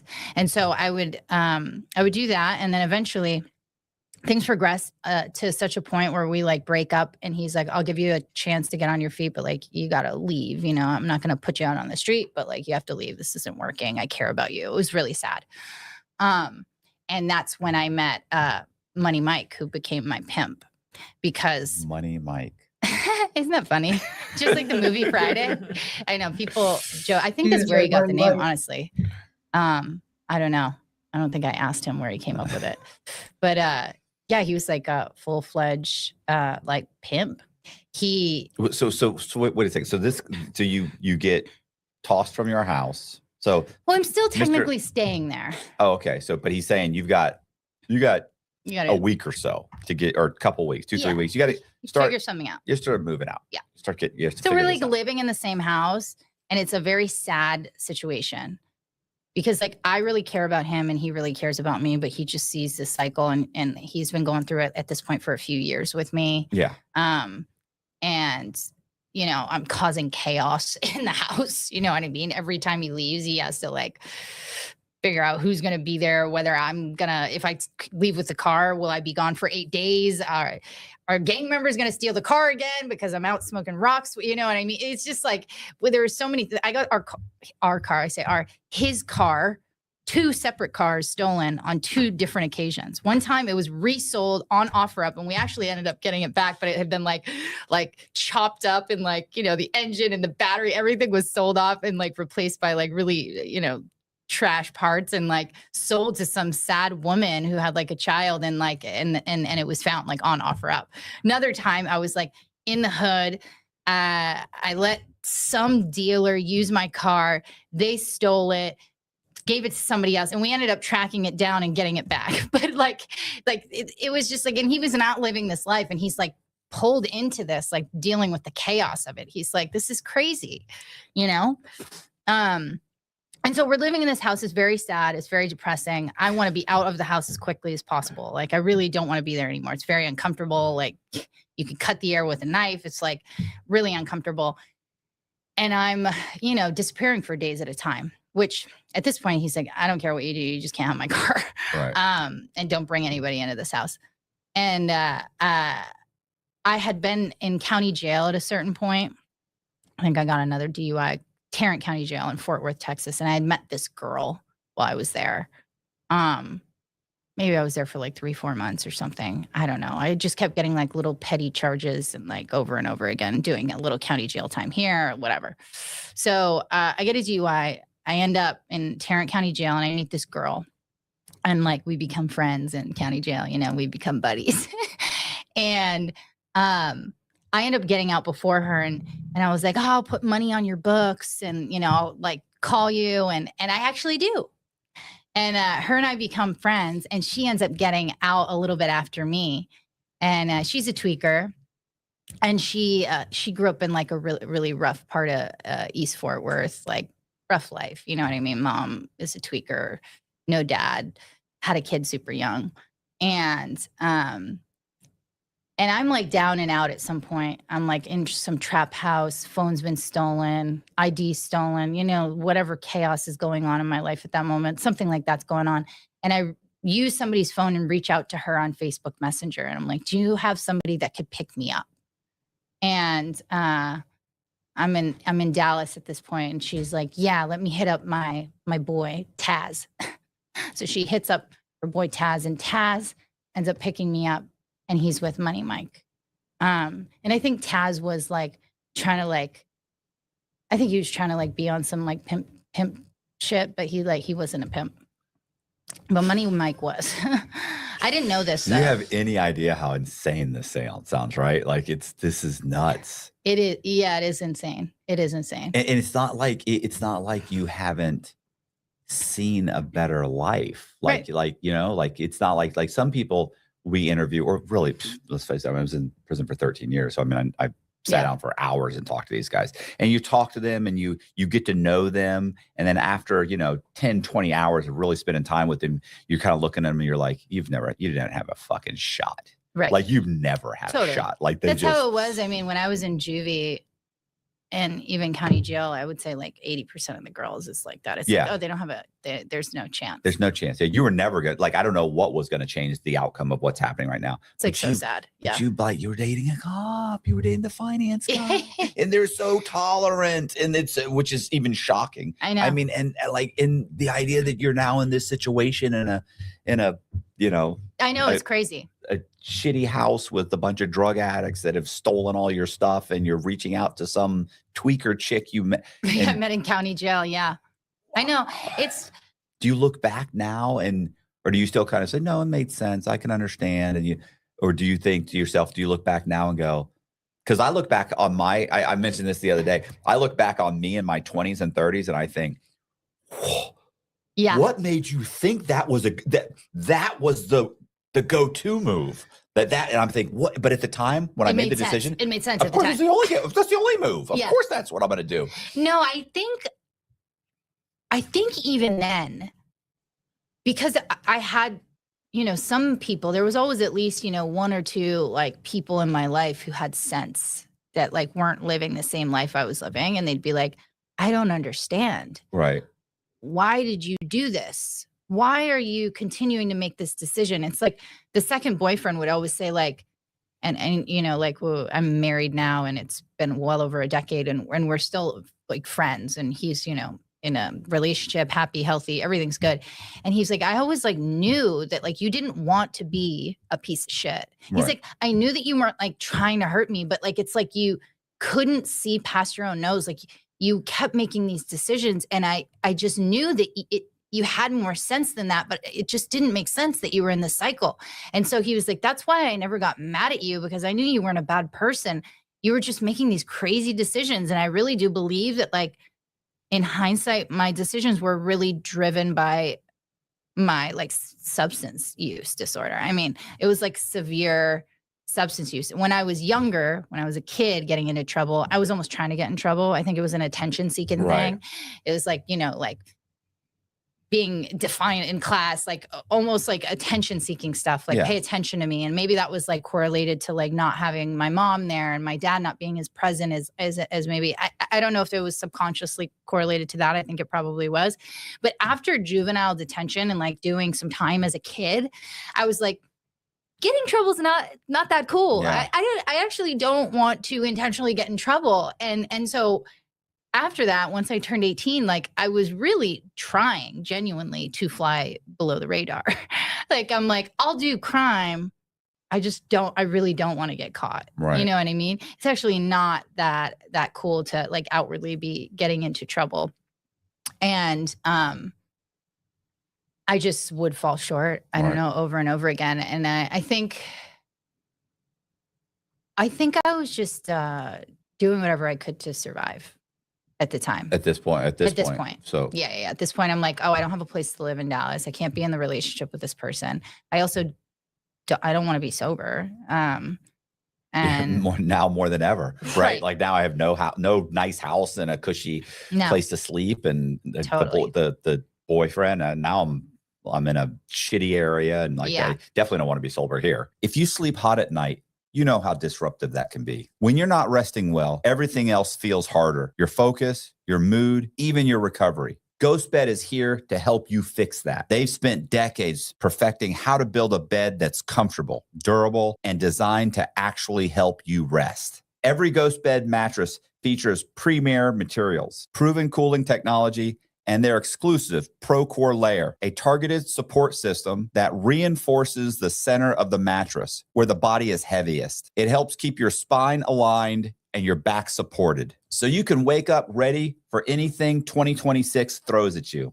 Each mattress comes with a 101 night sleep trial and a 20 to 25 year warranty, so you can try it risk-free, knowing it's built to last. Shipping is fast and free. Most orders arrive in 2 to 5 days. GhostBed has great prices to begin with, up to 50% off comparable brands. And Inside True Crime listeners can get an extra 10% off site-wide for a limited time. Just go to ghostbed.com/Cox and use promo code Cox at checkout. That's ghostbed.com/Cox, promo code Cox. Upgrade your sleep with GhostBed, the makers of the coolest bed in the world. Some exclusions apply. See site for details. So Taz and Money Mike. And Money Mike. Yeah. Taz and they Money pick Mike. me up, and I like, don't share, comment, necessarily subscribe. Like, know share, comment, subscribe. that Money Mike What's is a going pimp. on, man? Talk to me. Like when he's coming to get me, I don't know right away. And he doesn't give me the full story. I know now that he had just done 10 years. He had just gotten out that week. So he'd done 10 years for pimping and pandering. Is this a black guy? Mm-hmm. Okay. Yeah.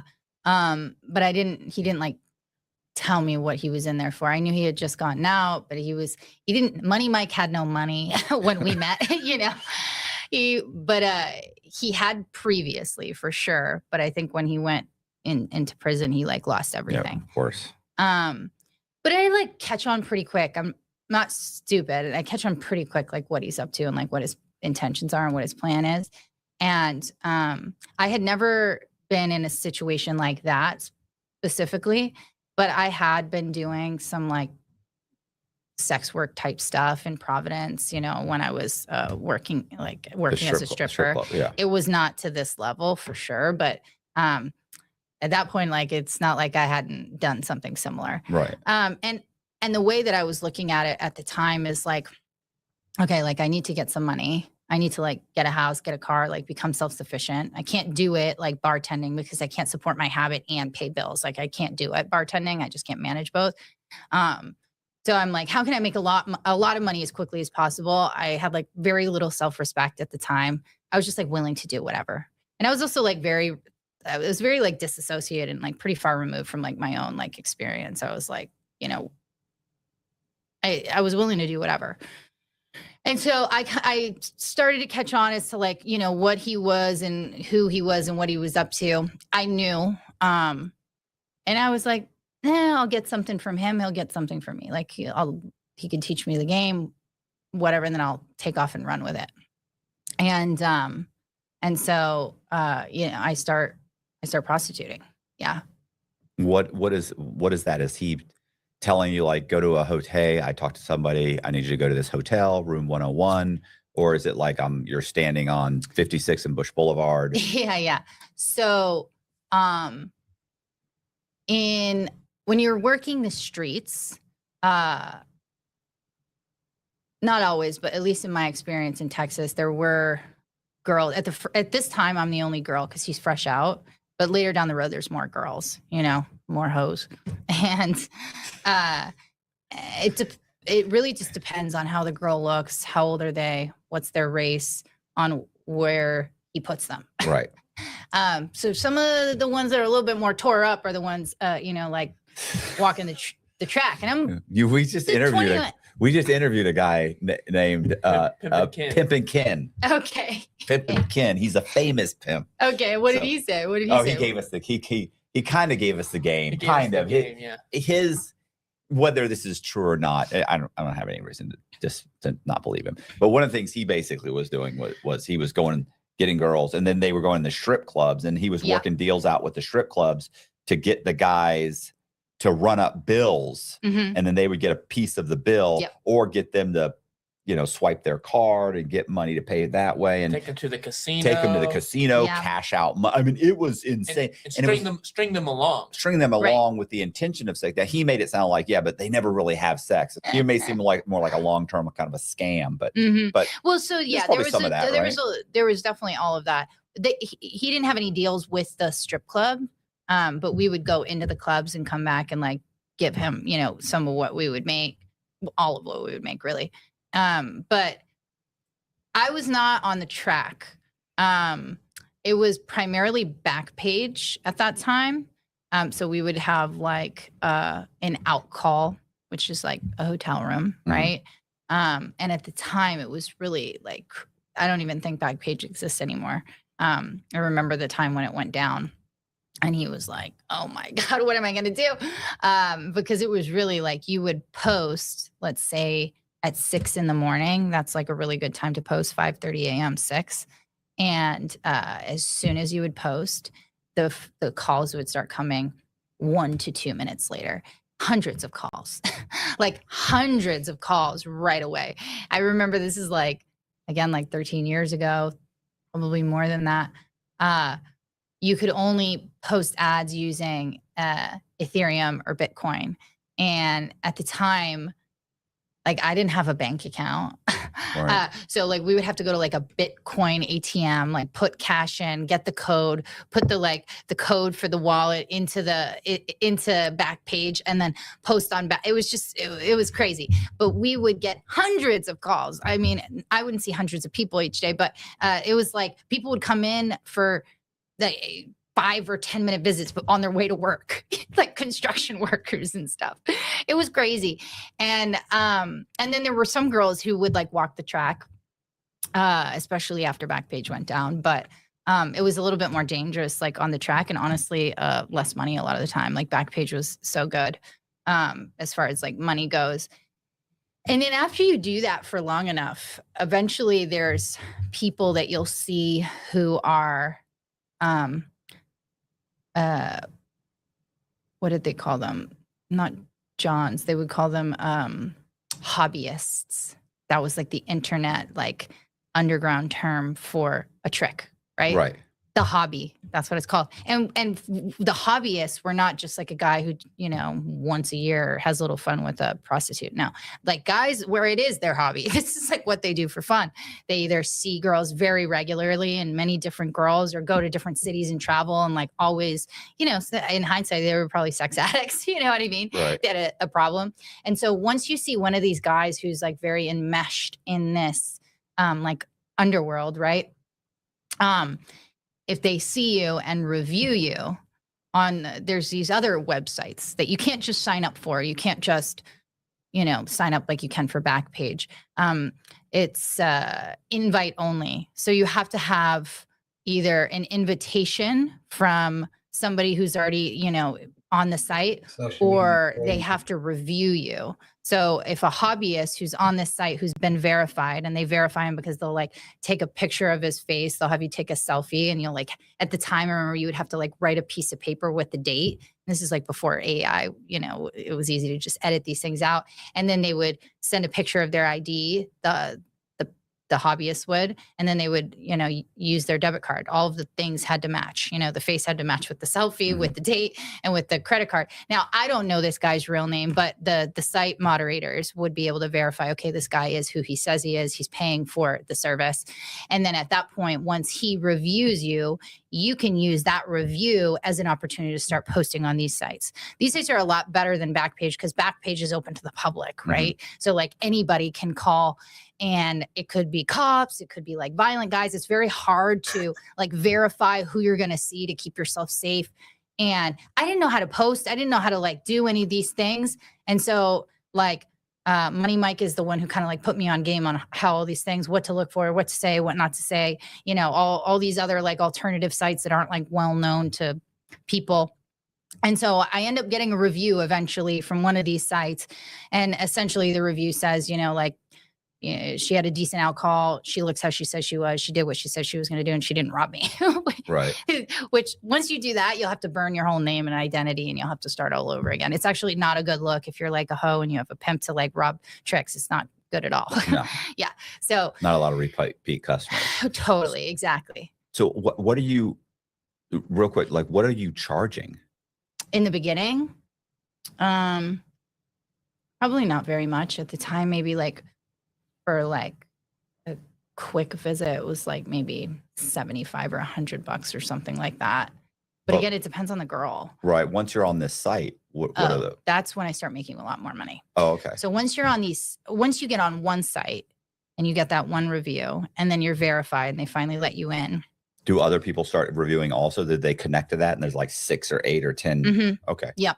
And so some of these hobbyists are like well known in these communities. You know what I mean? It's like a whole underworld. So if they review a girl, like their review is seen as being like, very like valuable, right?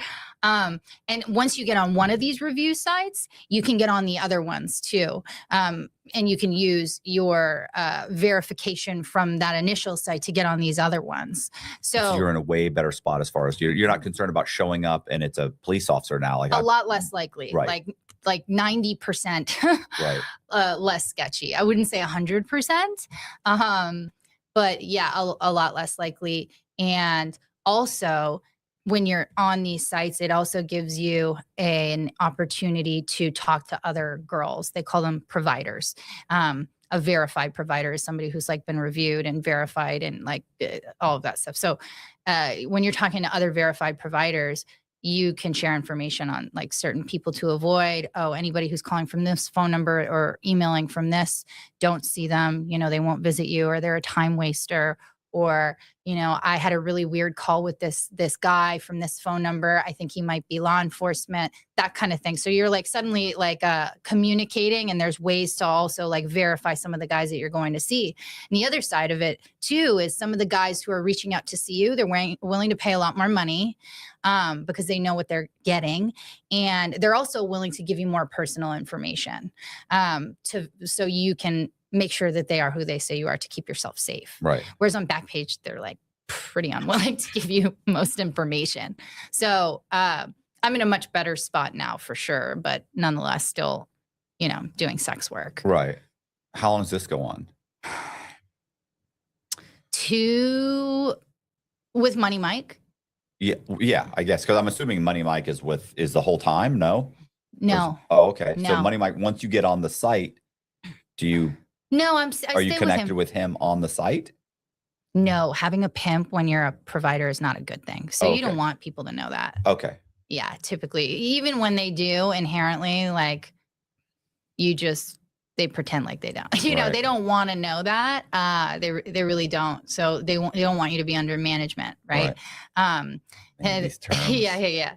And so I am still with him. We have like a really nice loft in Dallas. There's other girls now. We're all like living in this house. I'm making pretty good money. I also have like a bunch of regulars. So I'm not seeing like as many people. It's like very regular people. And some of it, there isn't any like sex involved. It's really like at this point, I have people who have seen me enough who like will pay me to go on a trip with them. Right. It's like more like GFE or girlfriend experience type stuff. Right. So it's like become a little bit more high end. And at this point, I know the game. Like, I kind of like know what I need to do. I know how to make money. I know how to stay safe. He's not like following me as closely. Like if he knows I'm going to see a certain person at a certain time, like he already knows that person. He knows where I'm going. He knows that, I've been seeing them for a year and a half, every week. And he trusts me now. Like I'm more reliable. Like he trusts me to like give him money. He's like letting me keep a little bit of money, which is like not typical. And none of the other girls at that time, at least, were doing that. And so I start getting like resentful because I'm like, I'm making a lot of money. I'm working really hard. And like, he's not really having to like motivate me to like go hustle. And like all these other. What is he doing? So what's he doing for the money other than? At this point, nothing. Right. That's the point. Like at this point, I cannot see the value in this thing. I'm like, I make enough money now. Like I'm already verified. I make enough money now where I could pay my own bills. And like, especially if I got rid of him. Yeah. And also like, he wouldn't like let me get a car. And I was like, what am I, like 10 years old? Like this is because he wanted to keep control is like really what it was. But, and the biggest thing is these other girls were not like, they were not working like I was working. And so I felt like I was like feeding the whole family because I was. And I was also, again, still like, I talk about this like very matter of factly and like, it feels like another life a little bit. You know what I mean? It really does. And I know how crazy it is and how fucked up it is. I'm not discounting that, but it's just like what my reality was at the time. So I guess I talk about it in that way because it just is what it is. It's not how I live today, but like, it was just like very much an alternate universe. And I was very like deeply enveloped in like the experience that I was having at that time. Like, this was my life. This was like the culture. Like, I was like also kind of like brainwashed, which is kind of what goes with like being a pimp, you know what I mean? It like starts with like, being really sweet and nice. And then it's like a control thing. And then by the time like, you're like so deeply enveloped. Like he had my ID, my birth certificate, my social security number. Like he had my phone was connected. It was on his phone plan. The apartment was like under his name. Like everything was his, the car. Like I had really, truly in the grand scheme of things, nothing. But I was able to like open a secret, like prepaid bank account. And I started like taking some of the money he would let me keep and putting it in that account. And I was like making a plan to leave. And I knew he wasn't like not going to let me leave. So one night he was out with a couple fresh turnouts. So a couple girls that, were like kind of like new. He was, like taking them on calls and all this stuff. And they had just like posted an ad. So they would like go have a drink, post an ad. And then like the phones would just start ringing. And then like whenever they would get like a guy who was like serious, gave an address, was able to provide some kind of verification, he would like take off and take one girl there. And then if there was another one that was close by, he would take her there and they would come, he was running around. And I told him I had like a regular, and we never were really allowed to have people at the house, at our own house. We would always like have a hotel room or something. But this guy had been seeing for a long time. He almost became like a sugar daddy, right? Like he like bought all the furniture in the house and like that kind of thing. And so I'm like, hey, what is she don't talking come about? back to the house. Don't like, because the Muslims here, that's what we call them, because he was Muslim. And he said, okay, no problem. Cause he like knows this dude.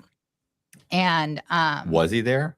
Yeah, he was there. there. Oh, okay. I thought you were just trying to keep him from coming back. Well, I was trying to keep him from coming back. So the Muslim knew about Money Mike. He knew about the pimp. He knew like all the things that were going on. And he was like, kind of like one of those, like to be treated like shit and told what to do type of guy. Right. You know what I mean? And so he was there, and I also had another regular there. And, these are my friends, and I pack up all my shit. And one of my tricks had bought pretty much everything in the house. Like everything was mine. I was at 80% of it, like the bed, the couch, like the silverware, everything. Right. I didn't take everything. I didn't take the bed or anything. Because I looked at it like this when I was leaving at the time. Yeah, I had a pimp. He definitely was controlling and like using me for money. And like, but in a sense, when I got into it, I was also like using him. And like, he was not great, but it could be a lot worse. Right. You know, he wasn't like, beating me or like raping me or anything like that. You know what I mean? So I'm like, I really don't want to be in this anymore with him or these girls. But I also like, I don't want to like totally fuck them over either. So I like left the bed and I left some of the stuff, but I like took all my shit, and the Muslim and that other client helped me move everything out. And one of them had gotten a U-Haul, and we like packed everything up in like 2-3 hours, like just threw it into this U-Haul truck, and I like took off. So you already had rented an apartment? No. So I had a hotel room already rented. I pretty much had one all the time. And there's like certain hotels where they kind of like know what you're up to, and like they don't give a shit. And so I already had a hotel room rented. I didn't have an ID or any of that stuff for like a regular debit card or credit card. I only had that prepaid card. It didn't work at a lot of places. Right. But I already had this hotel room. And so I was just paying cash every day for this hotel room. But the problem with that is he knew where the hotel room was. And so like I got a new phone, and I was able to get into all my accounts and change my passwords before he even knew I was gone. And I was like staying at this hotel. And he would like drive by, check on me, but he like couldn't get into the room, you know? What? All your stuff's in a U-Haul. Are you paying for the U-Haul? No, I had one of those unit. two guys. Yeah, let me store all their stuff in the garage. Okay. Yeah, one of the two guys. So I had all that stuff there, and my plan was just to like come up, like stack my chips, make some money. And I'm making a lot of money at this point. I'm making hundreds of dollars an hour, you know? So what is this like a week? What are you making a week or a month? I mean, $5,000? probably more than that. No, definitely more than that. 8 or 9? I would get $500 to $600 for 2 hours. Right, but you're not working 8 hours a day. No, I would see 1 or 2 people. Okay. You know, So or sometimes I would just see one person for 12 or 24 hours, and like I wouldn't do anything for the next like 2-3 days. So I was probably making like, I don't know, 7,000 to 8,000. I had a raging drug habit though. Right. So I was probably spending like half of that on drugs, but I made a lot of money pretty quickly. And within a month of being in that hotel room, I was able to like buy a car cash. So I bought like, I think it was like $17,000 car. Right. Okay. And then I maybe like 2 to 3 weeks after that, I like moved into my own apartment. Okay.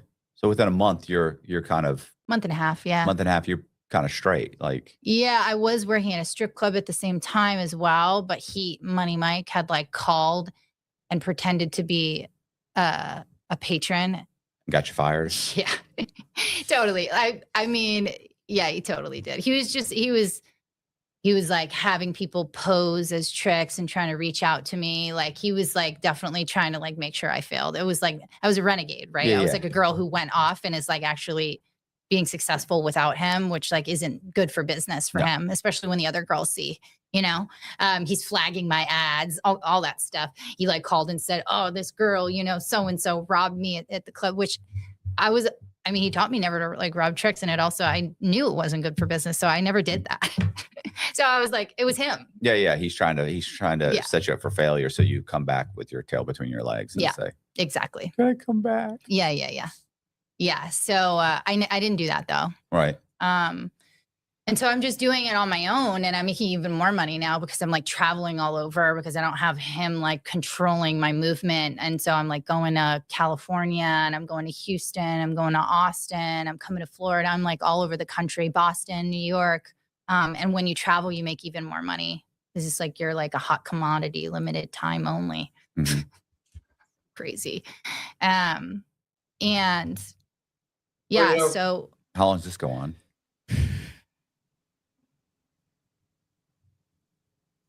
Probably about 2 or 3 years. I'm all over the place, and 2 or 3 years. I mean, well, no, I was going to say you should have stacked up some money, but you've got a drug habit. Yeah, I mean, I did have money, but I didn't have it in normal places. I had like cash and like Bitcoin when it was like 14, like, but it was like I had like the actual wallet where you needed the code, like, you know how it'll have like 15 different words. And so like all of it's gone. There's probably a lot of money in a Bitcoin account someplace that I don't even know how to access, right? Because I'm like, yeah, I'm on drugs. I'm all over the place. But eventually I end up coming to Los Angeles. And financially, I am doing pretty well. I'm pretty comfortable. And I come to Los Angeles, I come to visit, and I come to see actually like a trick, honestly, for a couple weeks. And he like puts me up someplace and he's like paying me really well. He's like an ex-NFL player. And I had met him in Texas, and I'm supposed to only be with him for a week. And I decided to extend and stay 2 weeks and like stay for the other week on my own. And I brought in a bunch of like ice and H with me, and I run out because I end up extending the trip. And I have just like a really like insane habit at this point, because I'm making so much money. And the more money I make, the higher my habit gets because I can sustain it. And it's so easy for me to just, I can in 2 hours make my rent. You know what I mean? Right. Or even if I can't, sometimes there's guys that I can just call and they'll pay it. It's like, and I just have a really insane, substance use habit. And so I end up staying for another week. And what ends up happening is do you remember when they had the shared Ubers? Do you know, like you could order an Uber and it would be like a shared ride, like with another person? Can't you still do that? I don't know. Maybe. I know they ended it during COVID, but maybe they started it again. I don't take Ubers that often I always anymore. see one like it's share ride or something. yeah. It's like I'm almost positive you can still do it. I never do it because I think I don't want to share an Uber with somebody. Right. Well, I did that when I was in LA, and I had a phone, and my phone, the case was the wallet, so Yeah. it had like my ID and my debit card and credit cards in it. Yeah, on the back of it. Yeah. And whoever was in the car took it. I mean, they stole my phone, and so they stole my wallet. Yeah, never take a shared Uber ride again. And I was supposed to leave like the next day. It was around Christmas time. It was like right before Christmas, and I was supposed to fly straight from LA to New England to see my family. And I lose my ID, lose the debit card, lose the credit card, lose the phone. I can't even post ads because I can't answer calls because I don't have a phone. And the only way to get into my email is through my phone number. It can't be another phone number. And I can't get a new debit card delivered to me because they'll only deliver it to my home address, which is in Dallas, right? So I can't go to the bank because I don't have an ID. So I'm like in this situation where I like can't get money, and I can't even get a hotel room, right? And I don't really know anybody in LA. I have some family in Los Angeles, but I'm definitely not going to call them because they didn't even know I was there and like what I was doing. So I'm not calling them. And I need to get substances. I'm starting to not feel so good. And so just like in any city, like if you're looking to cop, where do you go? I go to Skid Row. That's the obvious choice if you're looking to get high. And I go to Skid Row and I meet this guy, Martine, who speaks like no English. And this was maybe 2 days before I had lost my wallet. He gets me some drugs. Everything's good to go. He's in this like trap house motel called the Hollywood Inn Deluxe. And when I lose my wallet 2 days later and I'm stuck, I don't know where else to go except to Martine's, who speaks no English. And I like knock on the door at 2 a.m. and he's like, "What are you doing here?" And I was like, I'm stuck. Can I stay here? And he's like, doesn't really say anything because he can't speak that much English, and he just like lets me in, and I end up staying there for like a month, and he wasn't creepy at all. He like didn't want anything from me. He was like really nice. Turns out he spoke more English than he initially, let on. But I ended up like staying there for a month, like getting my money up and like figuring out. And my plan is always to go back to Dallas. I have an apartment in Dallas, and I just kind of get like wrapped into like the streets in LA, and I'm in like MacArthur Park in Skid Row. And you mentioned that you've been to Skid Row, but MacArthur Park is like an area right next to Skid Row in downtown LA. It's like mostly like gang, homeless. It's an extension of Skid Row. and that's where I'm staying with Martine. And I end up kind of being introduced to these like gang member guys. And I kind of get involved with them. I'm like hanging out with one of them, copping drugs, spending time with them, just, doing weird crime stuff. They're stealing cars. They're like, they like had certain blocks, and they would go from tent to tent to like, like collect their like it was like all kinds of weird stuff. And then the crash unit, the gang unit's following us, and I'm doing ice, and I'm becoming more and more paranoid. And with my paranoia, it's like oftentimes is grounded in some form of reality, but then it gets to a place where it's like way more grandiose. And I take off to Vegas because things are getting too crazy, and I'm like paranoid that like the cops are coming, which I think they were coming. I mean, they were all out on bail, and then they would get arrested with guns and drugs, and then they would just let them out again as long as they continue to make their court dates. They would let them rebond and rebond and rebond. And what year is this? 9 years ago. Okay. In 2017.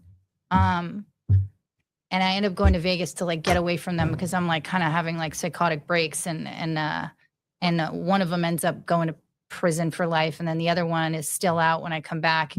And I had met some guys, also gang members, but not quite as chaotic as these dudes, who were, crossing drugs over the border, and people. And I had met them because I would go get H, and at this point it was like opiates at this corner on Skid Row, at like a tent, right? Mm-hmm. Nothing fancy. But I was coming with a decent amount of money because I was making a lot of money at the time. And so I was getting like more than they hold at a corner in a tent in Skid Row. Right. You know what I mean? And I was consistently like going back and picking up on a consistent basis. So it got to a point like they knew me, they know what I want. And they would have to oftentimes go and get the quantity that I wanted and come back. And so that happened for long enough that at a certain point, whoever they were getting it from was like, just bring her straight to me. Right. And I end up going to this like loft apartment in downtown LA.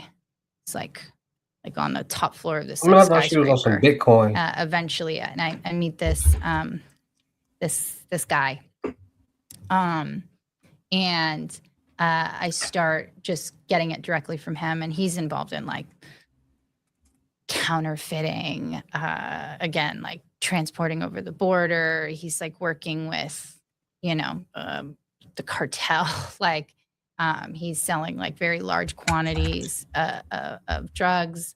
And I'm consistently picking up from him, and I'm just doing it for myself, but I'm getting a lot because I have a big habit, and it just didn't make sense to me to go back and forth every single day.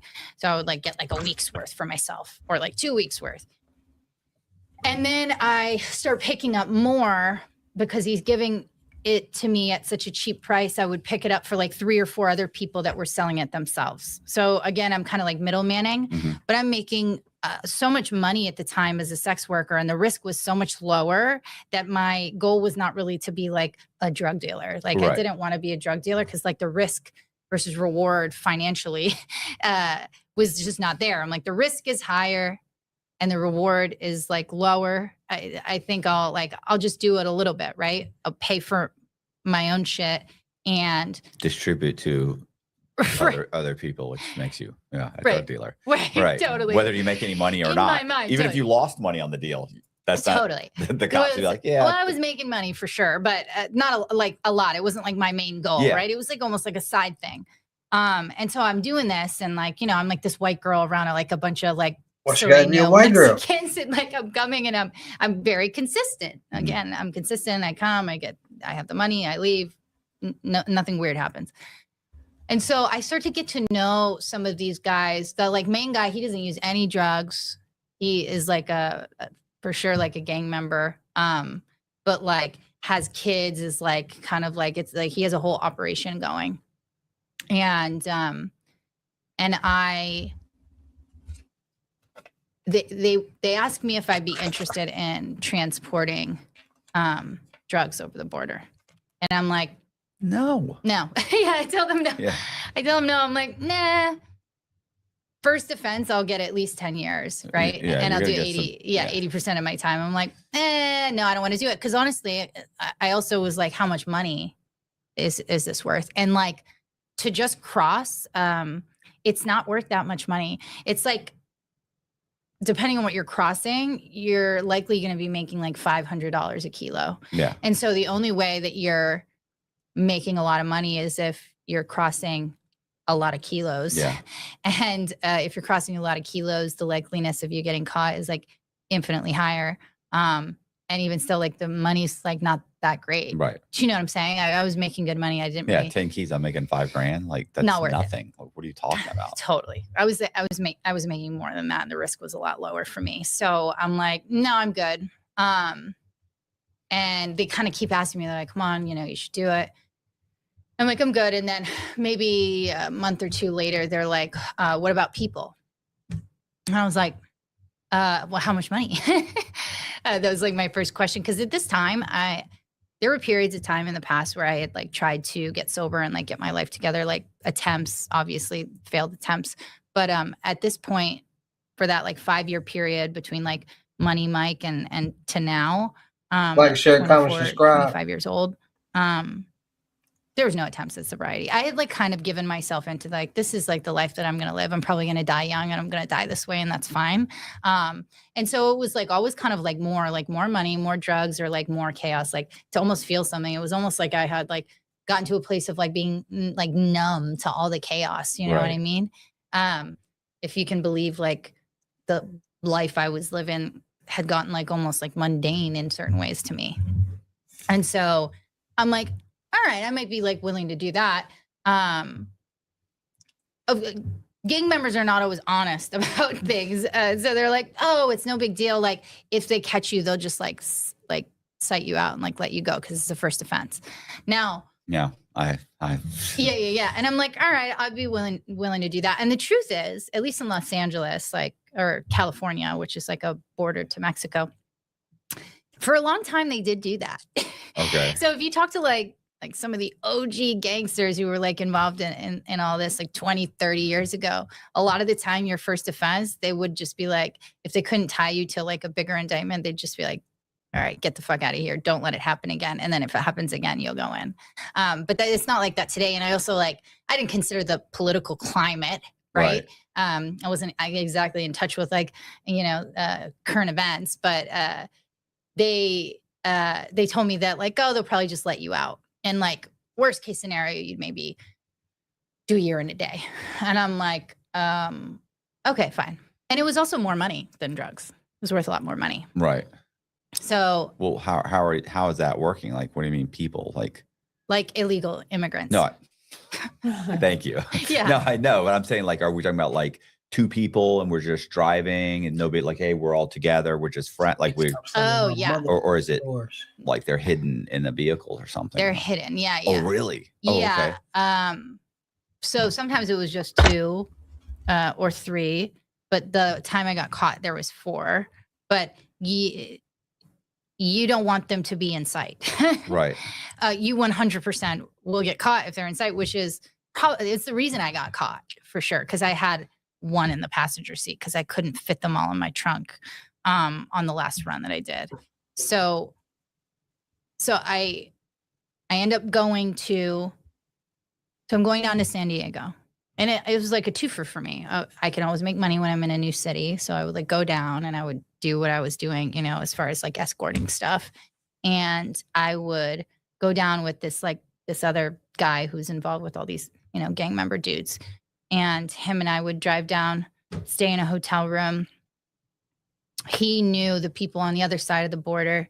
They would come and like meet us and they would give me like they would essentially tell me the morning of like what route I was taking, right? So they would like be like, okay, you're gonna go here, you're gonna go here, you're gonna go here. There were a few times where I used their car, but it's always a bad idea to use their car. So the guy I was with, who I was like homies with, he's like, don't use their car again. Because a lot of time they'll put like drugs in there and they won't tell you, you know what I mean? Like you never really know what you're like crossing. He's like, use your car. Cause he had, you know, done all this before. And so I'm using my car and I have like a Mercedes at the time. And I don't know if they had like a tracker on me or like on the car. They could have. I have no idea. Not that I was aware of though. But when I would see them like before a run, because I would usually go down for about a week and I would do like 3, 4, 5 runs. Then I would like go back up to LA for 3 weeks. And then I would like come down again and I would do, you know, 3, 4, 5, 6 runs. And then I would go, you know, I would do it like every like 2 to 3 weeks. And I would have like a Bluetooth headphone in my ear and they would tell me the route the morning of, and then they would guide me like in my ear. You don't want the phone up to your head because it's just a red flag, right? Right. Well, how much were you getting paid? Yeah. So if I just brought them from the pickup point to like an address or a stash house, it was like $2,500 per person. Yeah. Oh, okay. Yeah. So 7,500 for 3 people. Yeah. And I would do like 4 or 5 runs. If I brought them to my hotel, because usually you bring them to your hotel. Sometimes you would. They would like shower, you give them food, water. You know what I mean? Like they like traveled through the desert and hid in a bush for God knows how long. And then you would sometimes take them to Los Angeles. And when you take them to Los Angeles, you would meet their family members and like do the money exchange. Because they don't pay until they're across the border. Right. Because they get caught all the time. Yeah. You know? So if I did the exchange, then it was like $5,500. So it was a lot more money, but it was also a lot more risk because they didn't necessarily want to pay. The family always was like, they were going to pay. Yeah. But sometimes the individuals themselves like would try and run off, but they didn't have a phone that even worked in the United States. They weren't like really getting far, but you kind of had to like sit on them. So, but I was usually with that other person anyways. I wasn't like by myself entirely. I would do the run by myself. Right. But he was like always at the hotel. So, I would have them in my ear and they'd be like guiding me. They'd be like, okay, where are you now? You know, take this right, take this left, take this right, take this left. Do you see anything? Blah, blah, blah, blah, blah. And then I would get to a point where I would be like at a bush or something on a dirt road in the middle of nowhere. And they'd be like, okay, are you on this road? In 300 feet, you're going to see a tree on the left side. When you see that tree, you're probably going to lose service. And when you lose service, like take a right and then slow down. And then like the service area would drop, like the cell service. They like knew where I was. And I would like slow down and then like a couple of illegal immigrants would come out of a bush with blankets on their feet. Slow down, pop your trunk, drive it 5 miles an hour. And Juan and Pablo are going to jump in the back. 100%. Yeah. And they would jump in well, sometimes they would try to get in the passenger seat and you'd be like, no. And so you'd put them in the trunk always just to get through secondary. Yeah. And then you would put them in the car, you know? But yeah, they would always have blankets on their feet because so they would, and they always smell like onions too. They would like come through Mexico in onion trucks a lot of the time. Okay. So like when they were getting to the actual border, they'd come through on onion trucks. And then I think they would use the blankets at night when it was cold. And then when they were closer to the border, I think they would put blankets on their feet for tracks because they were walking. For tracks? I have no idea. They would always have blankets on their feet. They don't have shoes? Or They would have shoes and then blankets on top of the shoes tied to their feet.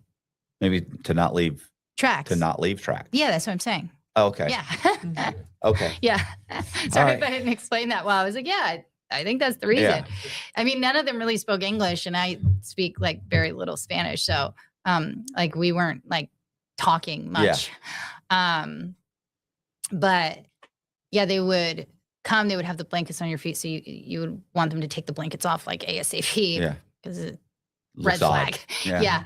And you would, put them in the trunk and then you would turn around and the people who are in Mexico somewhere, they're like calling to see when the service is picking back up. So they'll be from the moment the cell service drops, they're calling over and over again to see when it picks back up, because when it picks back up, they know where you're at. I also am pretty sure that like they had like people at the border, both on the Mexican side and the United States side, like in like ranching houses or something. Watching. Yeah, for sure. Because they always knew exactly where I was. Yeah. So it was like tracker, or like they always knew where I was, and I don't really know how, but they definitely did. And so they would be calling. And then as soon as service picks back up, they know exactly where you are. And so they're like, okay, do you see anything? How many people are there? What's going on? Be chill. You know what I mean? And like, don't talk to me. Like, listen to me, but don't talk. And then I would just drive through secondary, and then they would usually just wave me through. Yeah. They didn't even stop me, like, because I wasn't crossing the actual border. Mm-hmm. I was going to like the border. Yeah. You'd already crossed the border. I wouldn't cross it. No. Oh, you're just picking them up on this side and driving them through secondary so that you can, so now you're in the, now you're just free range. You can just go anywhere. Right. So like there's somebody else that brings them all the way to the Mexican-American border. Right. And then like I'm on the United States side and I pick them up. I'll pick them up like right at the border. Okay. Yeah. So, so I didn't have to go through like customs because I hadn't crossed. So it would just be like a checkpoint. And how many times did you do this and before you got caught?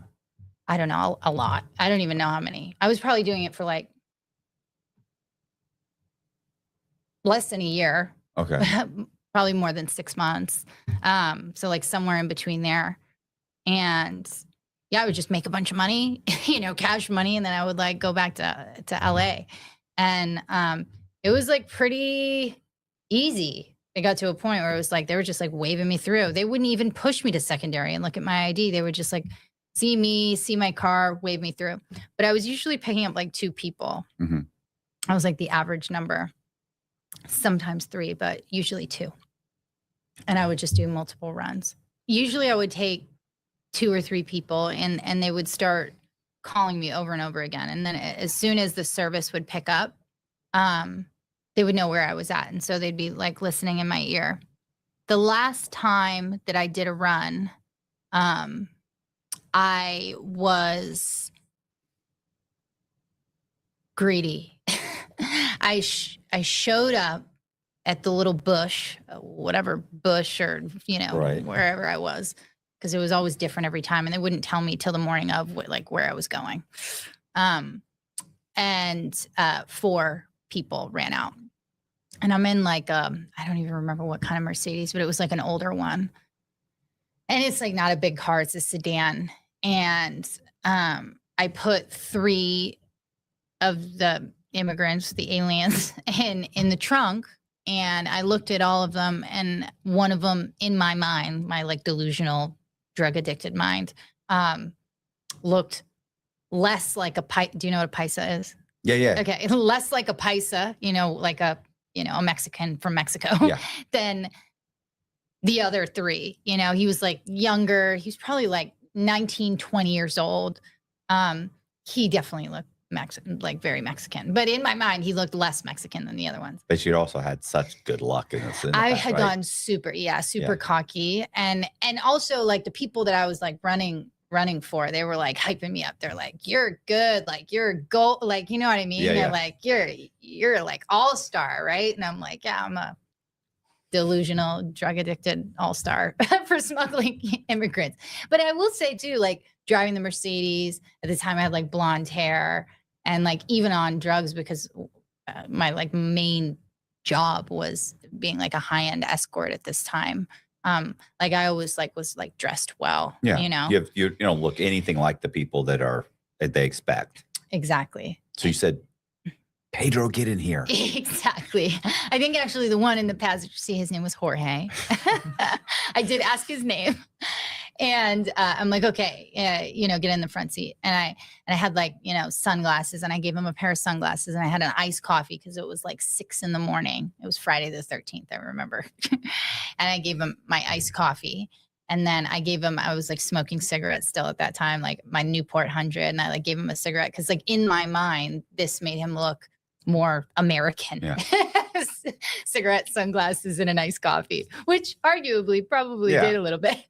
And as soon as it picks up, right, they call me and they're like, where are you? You know, how many do you have? What's going on? And I tell them and they're like, just drop them off. He's like, the people in Mexico are like, just drop like at least one off. Like we'll get them on the next run because they're doing runs, 24/7 all the time.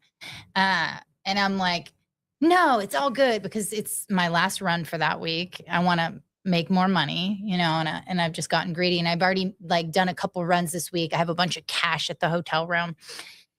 And another thing that they would always tell you is do not bring anything with you. Don't bring a joint. Don't bring any pot. Don't bring any blood. Don't bring anything with you. Like do it before and do it after. Like they do not get high before you go on these trips. They didn't want you using any substances or having any on you. And I didn't listen to that ever. And I never had. I always had something on me because I was, you know, I couldn't go 5 minutes without getting loaded. So like I would be like on the drive there, you know, to, you know, the border on the highway, you know, driving with my knees, smoking Newports, you know, hitting, you know, pieces off the foil. You know, I was always still doing it because I don't listen. And they're like, just drop them off. And I was like, no, it's good. And they're like, all right, listen, it's on you. Like, maybe you'll get through. You're an all-star. You know what I mean? Like, all right, fine. And so I take all 4 and I'm coming up to secondary, and I still have them in my ear on Bluetooth. And even the kid in the passenger seat, Jorge, was like, he doesn't want to get caught. He wants to get across. He's like, no, I'll get out. And I'm like, no, it's okay. You know, stay. And he's like, all right, fine. And I come up to secondary, and this time around, they like stop me, and they're like, and usually I don't get put to secondary. They let me just keep going straight through the checkpoint. They're like, just wave you through, you know? But this time they're like, no. And they point to the secondary lane. And I'm like, that's not good. I literally say out loud, and they're in my ear, I'm like, I'm burnt. And they're like, all right, don't say nothing. Like, just let us listen. And I go to the secondary, and like, I'm so out of my mind. Again, it's 6 a.m. Friday morning. I accidentally like continue to go forward rather than to the right. And you see the border patrol, like, ah! They think I'm trying to run. I'm like, oh, sorry. And I end up reversing out. Right. And I pull into the secondary, and I'm just like total hot mess. And, they stopped me, and I have like this elaborate story. They have these like they have a yacht show every year in San Diego. And I'd already like thought about, you know, what my story would be. Oh, I'm here for the yacht show. I'm picking up my boyfriend, and I have like my hand around him, and I'm like, you know, pretending that like we're in a relationship. And he's like, you know, this super young, you know, Hispanic gentleman who speaks 0 English and has a pair of women's sunglasses on and a nice coffee and a cigarette in his hand. And so the Border Patrol agent is like, okay, where are you going? Where are you coming from? And I have this like pretty dialed in story, actually, pretty elaborate. And he's like, okay. He's like, what about you, sir? Well, how are you today? And the guy he just blinks at him. He doesn't speak any English. Right. You know, he doesn't say a word. And the Border Patrol agent looks at me. He's like, oh, he doesn't speak any English. And I'm like, oh yeah, his English is not that good. And most of the Border Patrol agents, especially there, they speak Spanish. Yeah. So they start talking to him in Spanish. And he doesn't rat me out. Right. He doesn't say anything. But they're like, ma'am, do you mind if we take a look in the car? And I'm like, actually, you need a warrant for that. And they're like, actually, we don't. So just pull over. And what we're going to do is we're going to have you and him get out and just stand over here. We're just going to have the dogs do a little walk around. Right. And I'm like in high heels and a dress. And I have like a full face of makeup on, like too much makeup for sure. And I also have shit on me too. Right. But it's already, safe where no one can find it. And they have the dogs do a walk around, and then they alert at the trunk, Yeah. And I think also too, one of the things that you would do, which I didn't do because I was expecting only to pick up 2, is a lot of the time you'll inflate the tires more so in the back, so it's less obvious because you could see the weight, if you're looking at a vehicle. And they're like, oh, it's in the trunk, and they open the trunk, and then there's, 1 Mexican, 2 Mexican, 3 Mexican pop out. And the 3 are sitting right there, and me and Jorge are standing on the other side of the car. And they like start asking those guys, You go, that's crazy. You didn't say. I don't say anything. I don't say anything. I knew at this point that like I was burnt. And they start asking those 3 like paisas like what's going on, and this a lot of the time what they do is they'll say whatever they need to say to try and stay. They don't want to go back. Right. And so they're like, she forced us in here, give this crazy story. Like she's tortured us. This crazy white woman. Yeah. And they're like, and they totally throw me under the bus and some, you know what I mean? And they're like, you're going to prison. And in my mind, right, I really genuinely believe still at this point that they're going to question me and then they're going to let me out. Like, I really believe that, genuinely. And so they bring me into custody. They bring me to the Pine Valley, like, Border Patrol station. I'm, like, kicking, but I'm in, like, a room where there's cameras, so I can't, like, do any of the stuff I have on me. And eventually they, like, bring me in, like, 2 agents to talk to me. And the first thing they ask me is, like, oh, do you want to make any phone calls? Like, do you want to get in your phone? I'm like, no, I'm not letting them in my phone because I'm thinking about all the things that are in my phone. Like, not only is this all this stuff that I've been doing, but all these people I've been involved with, selling stuff and like middlemaning and also like the sex works. I mean, all of it. I'm like, oh my God, there's so much crime in there. I'm like, no, I'm good. Like they had told me that if you ever get caught and they ask to go on your phone, don't let them, like, if they have to, they'll get a warrant, Mm-hmm. And so they're like, do you want to go on your phone? I'm like, no. And I'm kind of like defiant. And they're like, well, do you want to talk to us? I was like, I want a fucking lawyer, and they were like pissed. They were like, you're going to fucking prison. And I still was like, sure. You know what I mean? Sure. I'm going to prison. And they put me back into the holding cell, and I spent maybe 2 or 3 days there. And then because I told them I was like withdrawing, they sent me to the hospital for maybe 2 days. Because they had like a contract, like the feds had a contract with like some shitty hospital. And so I was there with like a US Marshal for a day or 2. And then I went to MCC in San Diego. And I was like, I'm going to prison. I'm like, they're serious. Yeah. Yeah. And I'm like regretting all of the choices. Like, I shouldn't have done that last run. I shouldn't have brought 4 people. I probably would have been fine had I just stuck with 2 or maybe even 3. I would have been fine. Like, what was I thinking? I should have talked to those people when they pulled me in. You know what I mean? I'm like, what? This is the worst. And I do the rest of what I have left, and I really start like withdrawing while I'm in prison. It's almost a week later, like that's when it gets really, really severe because I'd been such a long run. I like fall off the top bunk. I have a seizure. I hit my head. A couple months, I'm like cross-eyed. I don't know why. They took me to like UCSD, which is like where the trauma unit is. I spent like 2 weeks there with like a US Marshal and my little like, they called them minions because it was like the yellow jumpsuits that like button up. So it looked like those little minions. I'm in the minion. I'm like cuffed to the hospital bed with like marshals with me 24/7. They like can't figure out what happened after hitting my head and why I'm cross-eyed. It's like, it's all chaos. And And I end up being sentenced to 36 months. I'm supposed to do 30 months. And, they move The you. 30 months because of good time. Yeah. Okay. Yeah. I mean, that's what I'll probably end up Yeah, doing. yeah. And so I'm at MCC for a while, and then they moved me to another federal facility, Otay Mesa, and then they moved me to another one, Santa Ana, and they move you around before you finally land in prison. And COVID happens, and I've been in for like 18 months at this point, and I wasn't on an indictment because I didn't talk to them. I didn't like rat anybody out or anything like that. I just they started releasing a bunch of girls who had like nonviolent offenses, which I've been in and out of county jail. I've been to state prison.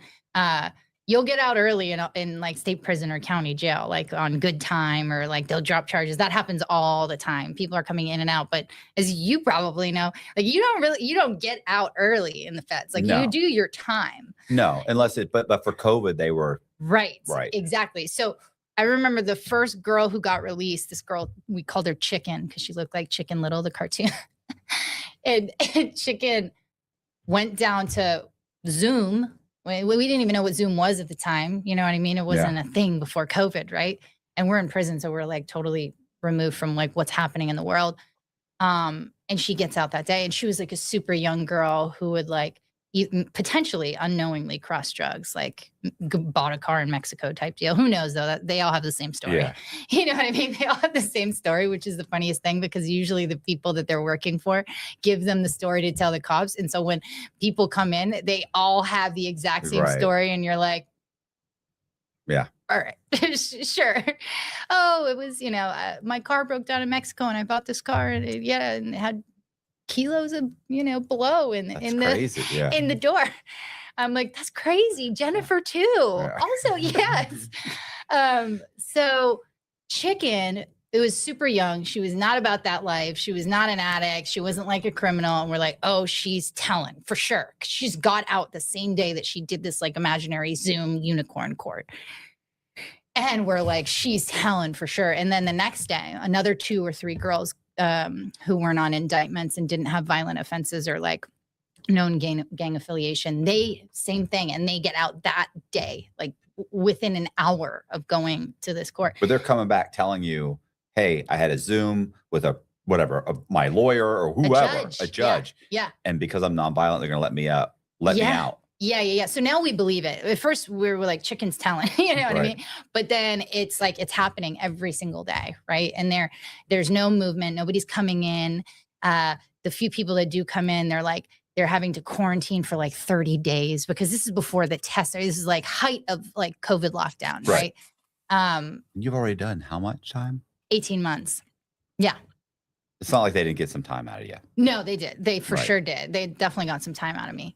I don't think another year is going to change it. No, It's going to change anything for you. So. I don't think so. I mean, also too, because I'd been in and out of just like the system since I was a kid, I like knew how to do time. Yeah.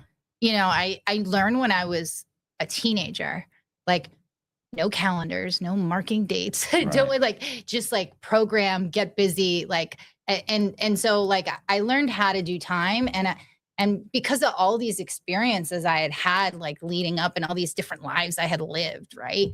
I kind of knew how to just adapt and go with the flow. It was like this like chameleon kind of vibe of like, okay, this is what we're doing. All right. And like blinders, right? Just like committing to the bit, if you will. And so I had no intention or hope that I was going to get out. I just essentially, as far as I'm concerned, every time I've been incarcerated, like state prison, county jail, juvie, all the different times, I just like see it as, oh, I'm going to be here forever. I convinced myself in my mind, like this is my life now because it makes it a lot easier to get through that time. And so when I get called down to like the Zoom court, they tell me I'm getting out that day. And I end up being released and I'm like genuinely shocked and surprised. Like I thought I was going to be doing another year. And I end up getting out that evening, like sit downstairs for 12 hours, when they're like processing you out. Exactly. And And I think I had like a warrant, but it was a warrant for a court date from while I was incarcerated. So they didn't hold me on it. And I like got out and I went to like a like recovery home because they wanted to send me to the federal halfway house. But while I was in there, when you have all that time, I had like made a phone call on three-way with my dad to some like recovery home to give me a letter. So when the date came a year, in a year, I would have this letter of admission saying I could go here. Right. And it ended up being really good that I did that because my year came a lot sooner than I was, expecting. And so they let me go to this recovery home. And I didn't necessarily have intentions when I first got out of like staying sober, or I was going to long enough to like not be on paper. That was always like the plan. But I don't know. When I got out, I had only about 3-4 months sober because I'd been like getting loaded in there. And COVID made it hard to do that because we were like locked down 24/7 pretty much. And something like shifted when I got out.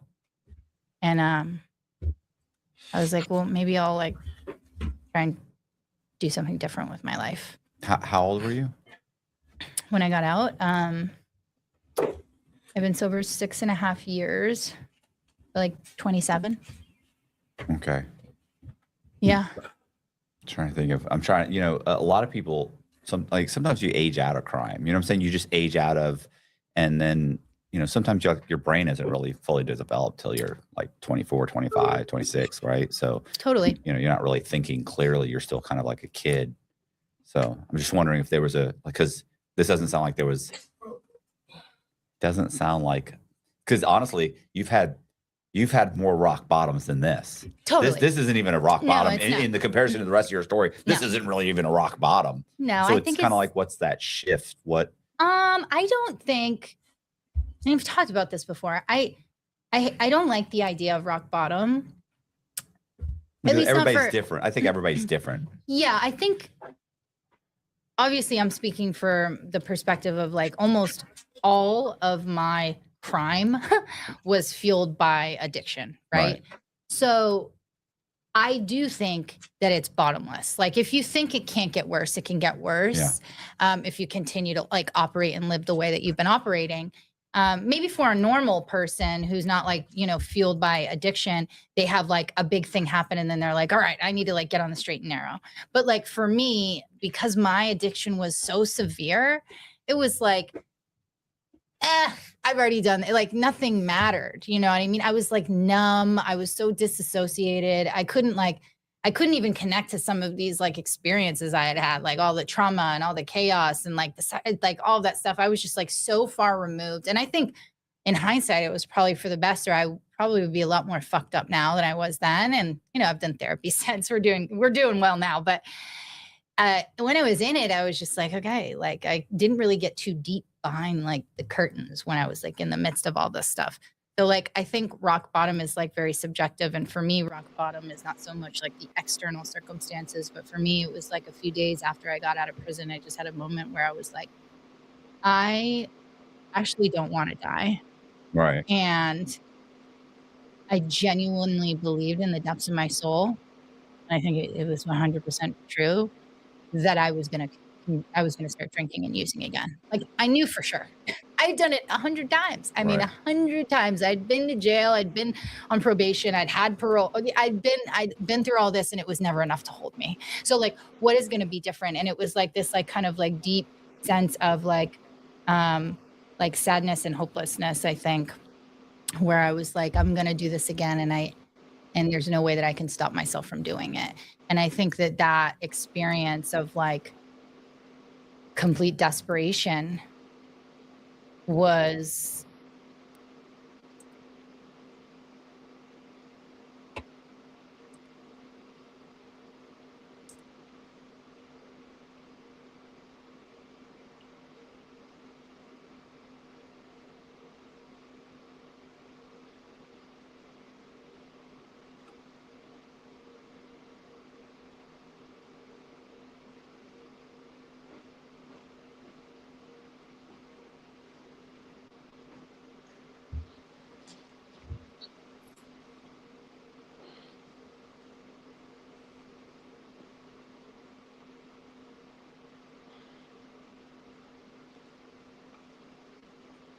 Like, share, comment, subscribe.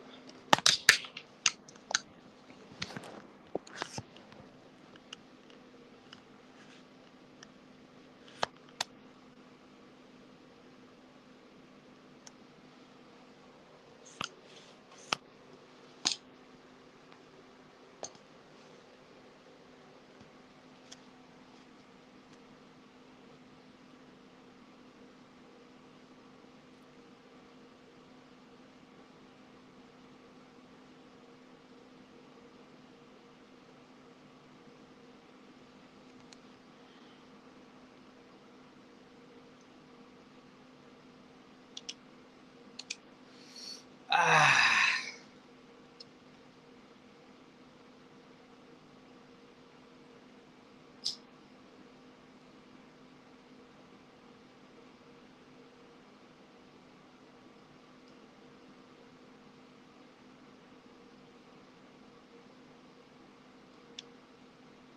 Like, share, comment, subscribe.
What y'all got going on? Talk to me. Talk to me.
What y'all got going on? Like, share, comment, subscribe. Talk to me, man.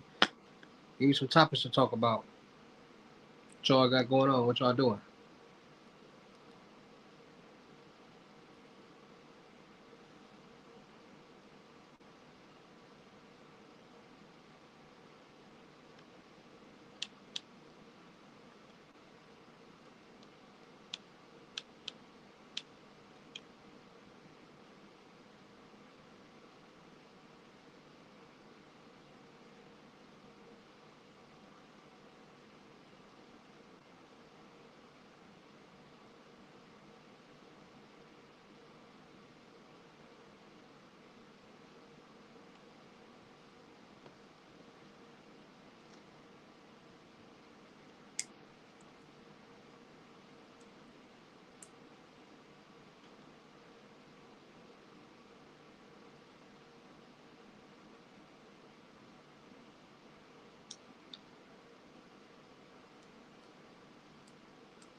Oh, what she got going on?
Hold on, Peter go acting up again.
The game be cheating.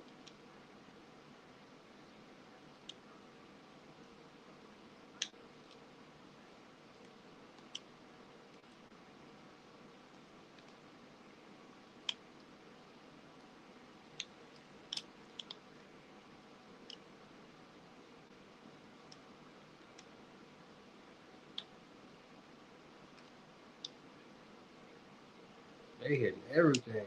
I gotta jump.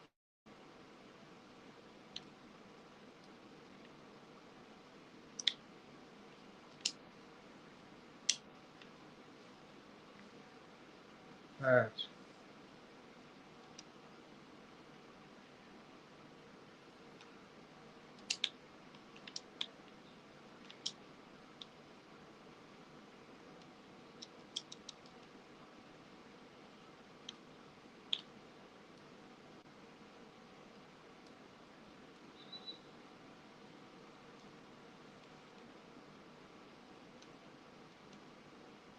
Like, share, comment, subscribe.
Like, share, comment, subscribe. What y'all got going on? What y'all doing in Sport 20?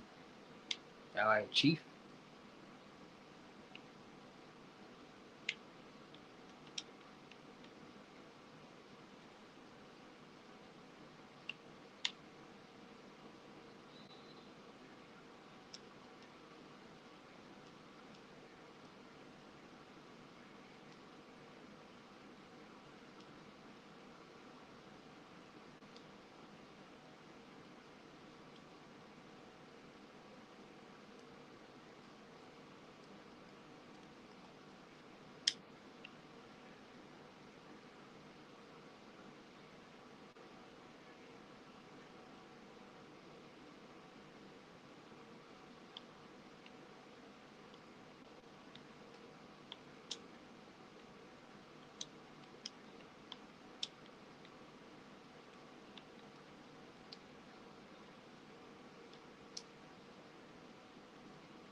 They out there hacking my boy. You just gotta make his free throws. You wet out there though.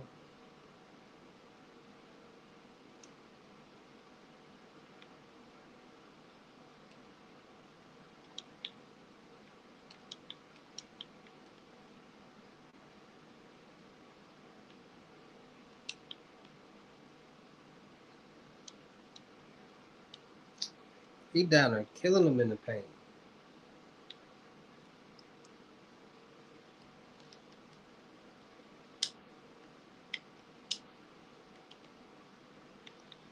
Wrong person.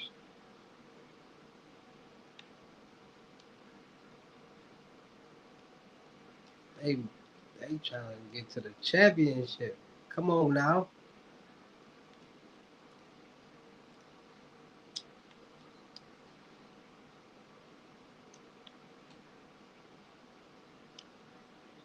Kansas is mollywopping us.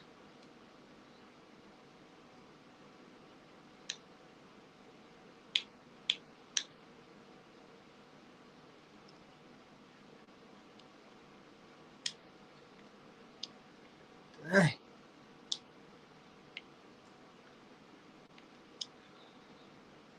We can't get by a bucket right now. I ain't gonna lie to y'all.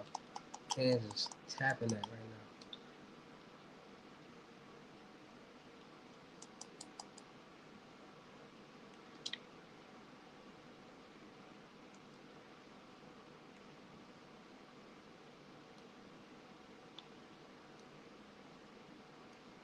now. Ooh, boy.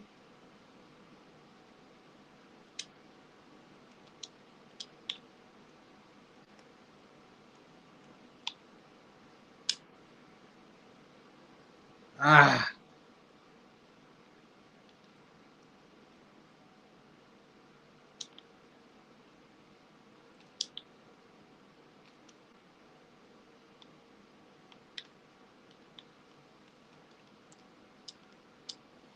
We can't buy a bucket right now, y'all.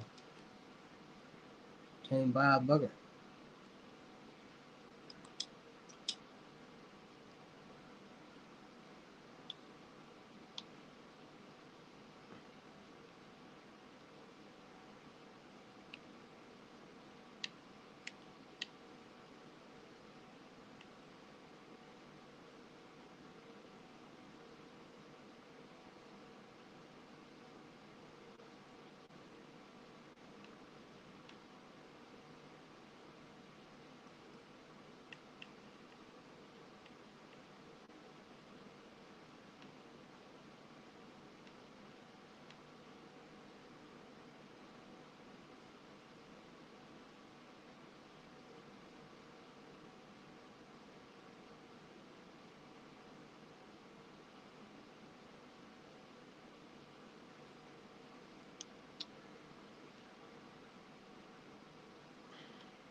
Oh, come on, man. You gotta make that.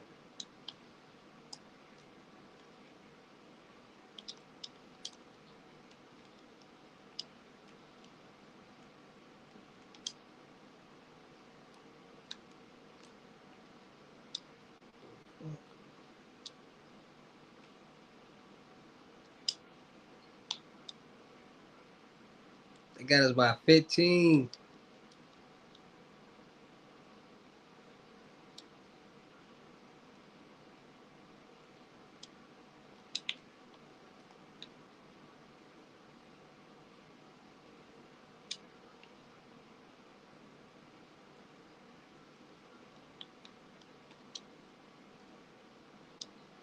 We might not be ready for good old Kansas.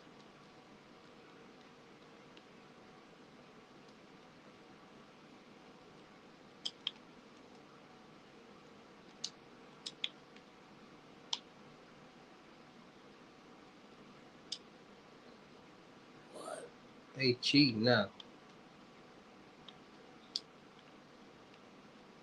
Ain't no way he missing that. But still,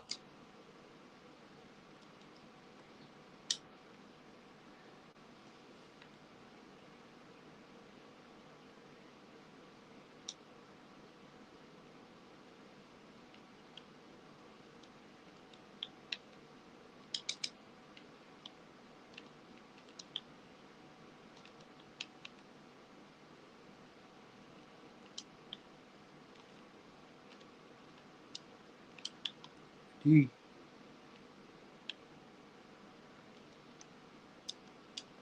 Bro, they making everything in a paint, bro.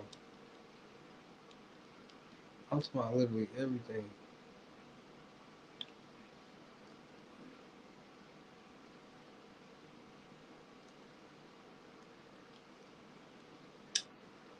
Pass.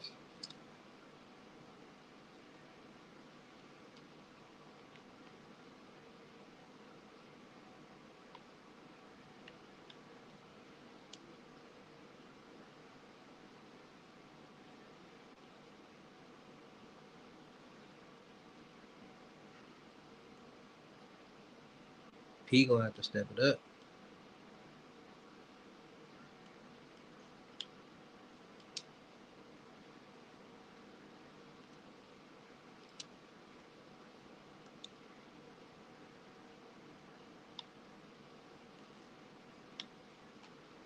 Too little. Too little.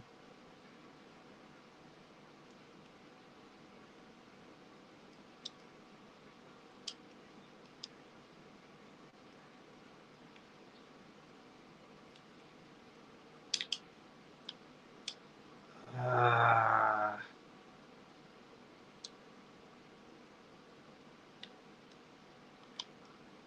D.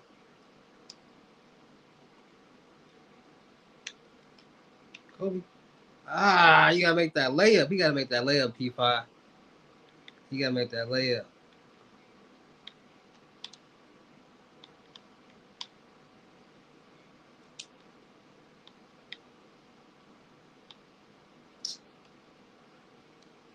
They letting the little white boy kill him.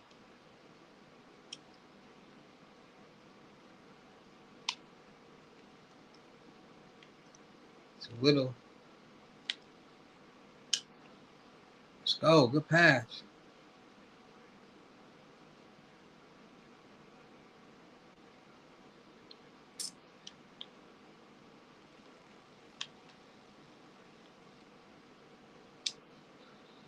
He got dunked on. He got dunked on, y'all. Oh,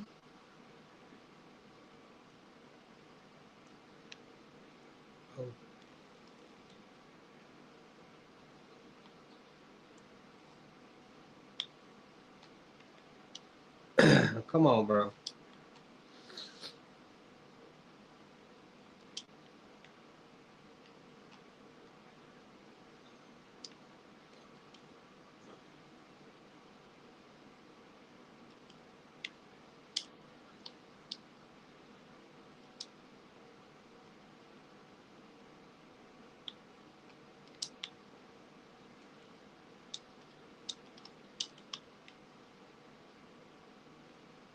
D.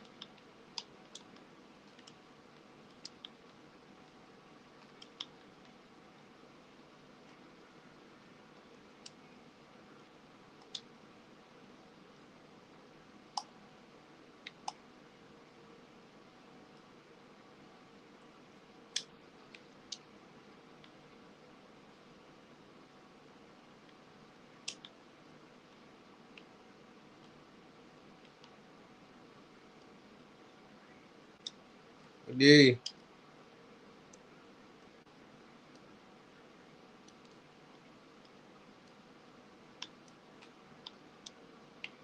What?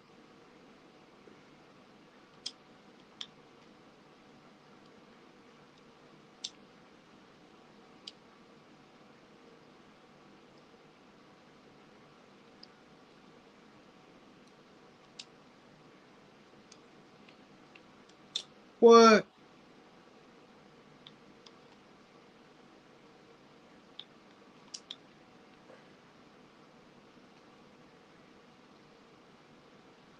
Bro, they smacking us right now. 36-18. That's a dub, ain't it? 18? They got us about 18? And ain't nothing I can do. You got 6 minutes, P.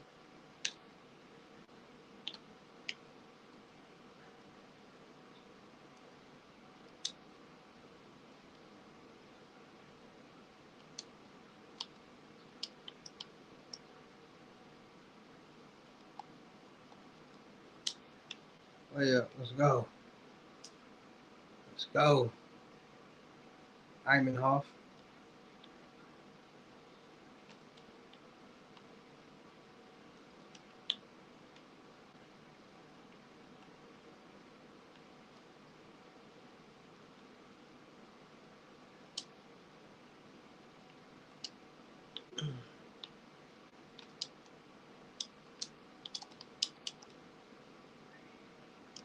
Dang. Stay on your feet.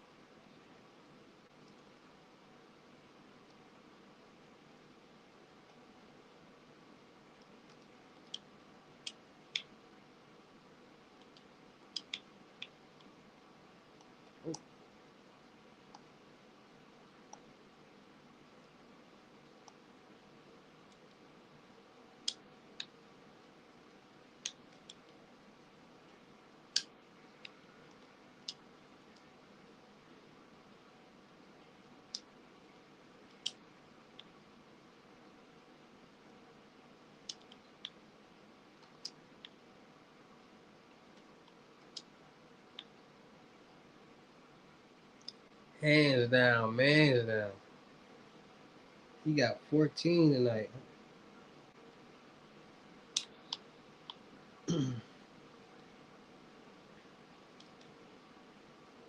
He got 4. He got 14 and he got 4. He ain't made a shot. He making real un-D1 right now. Let's step it up, P. Let's go, good D.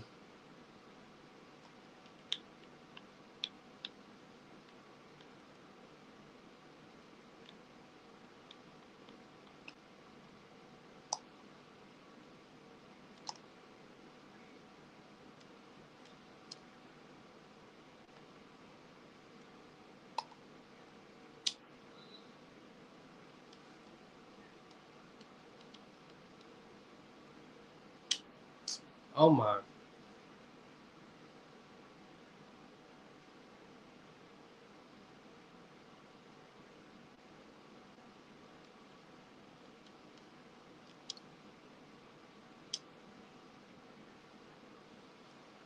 You gotta make them, buddy.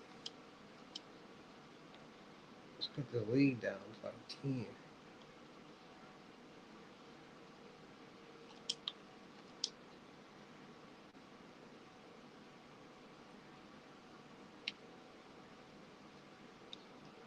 He eating down there.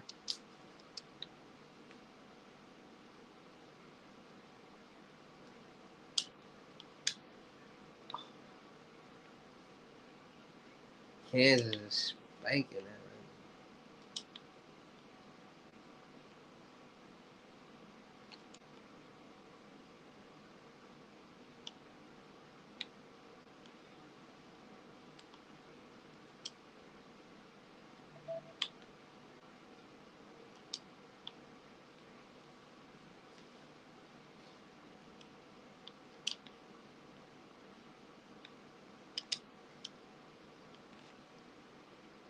Good D.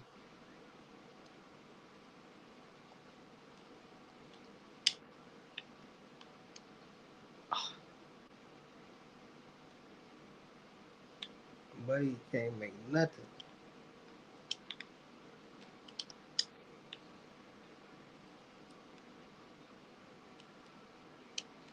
Dunk on him, then. Dunk on him.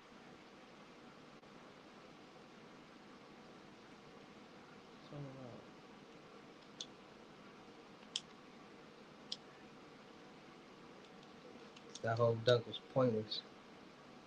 Oh, that's why. Oh, that's why.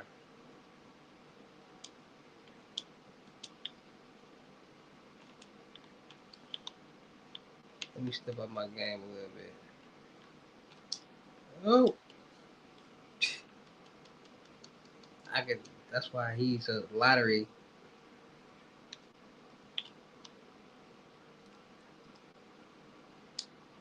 pass.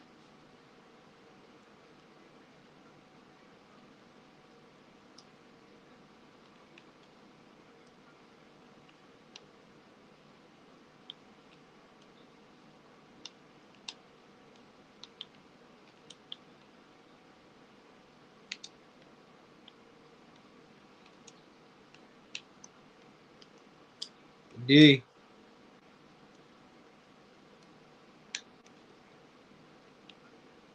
He locking me up.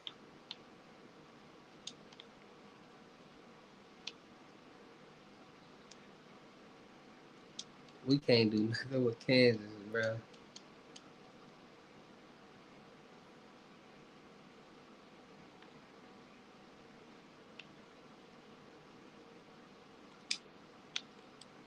Kobe, good layup.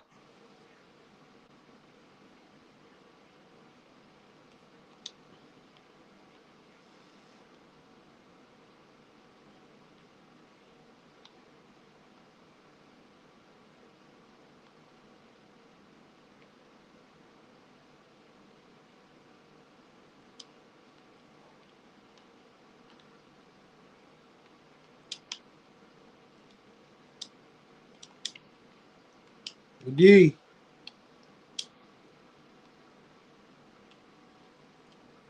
Dang, bro.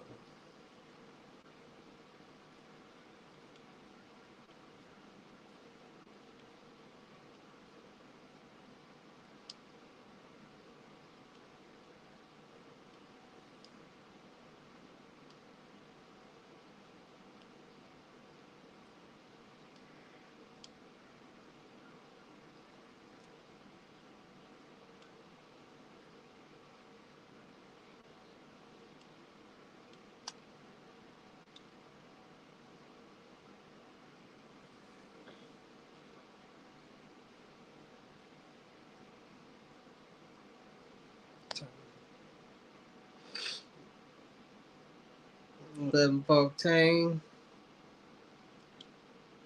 Or some Zaxby's on that bitch.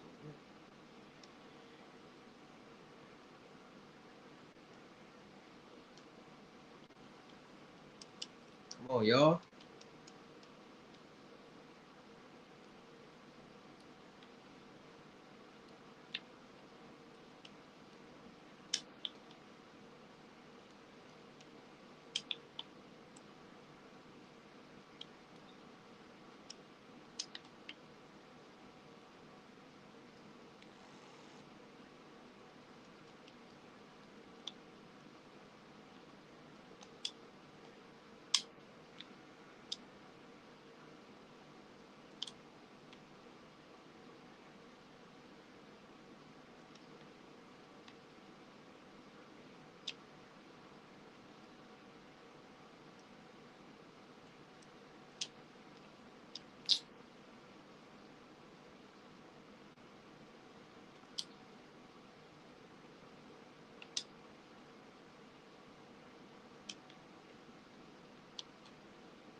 D.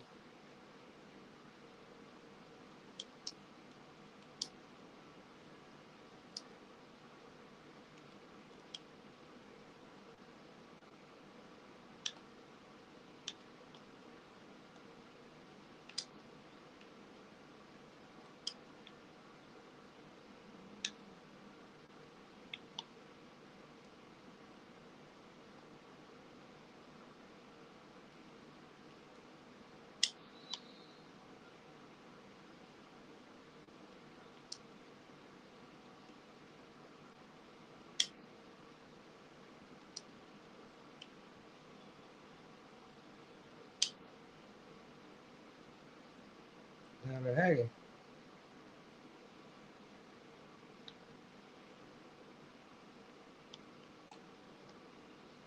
come on, help me out. Help me out.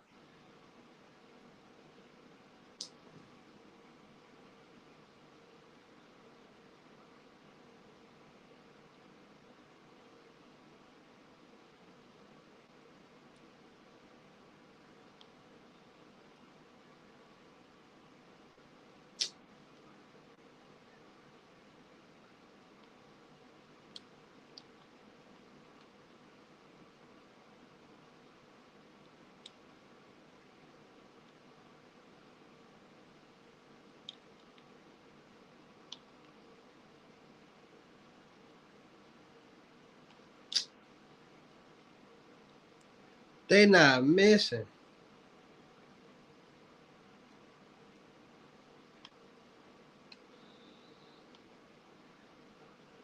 Trying to get them up out of there.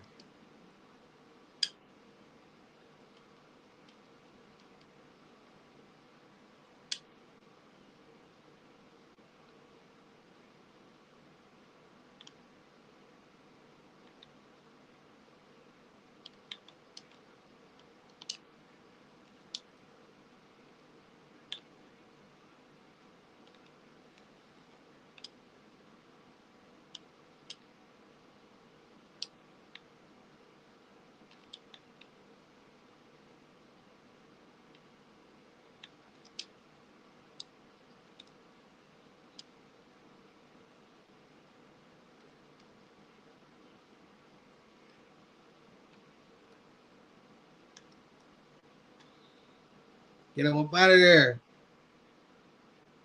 Right at his chest.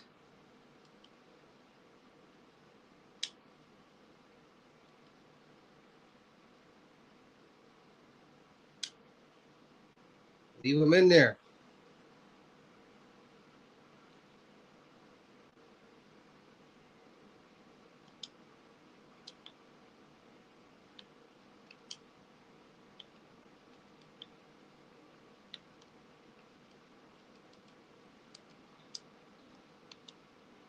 G.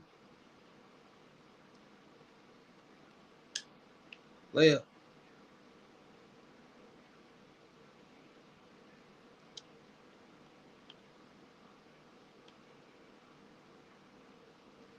D.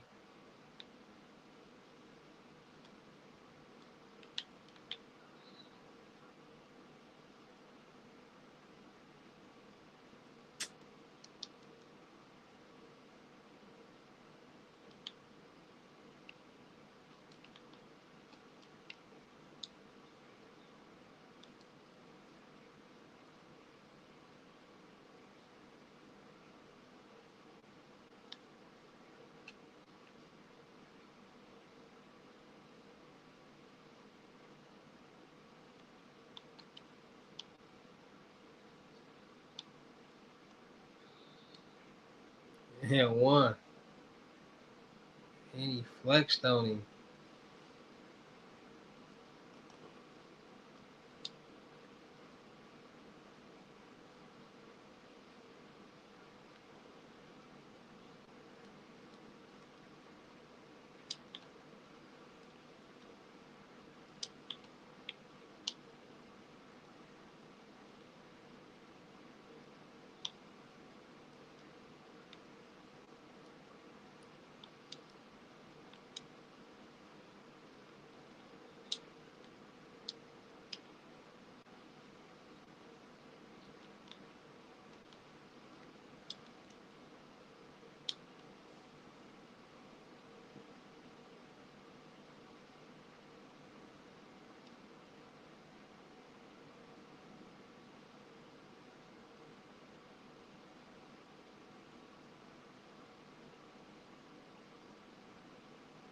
They spanking us. I had to quit the game. I had to quit the game. They were spanking us so bad. Gotta start over. On the dead homies.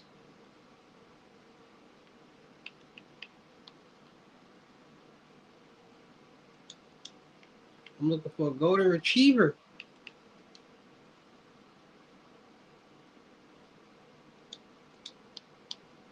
On the dead homies.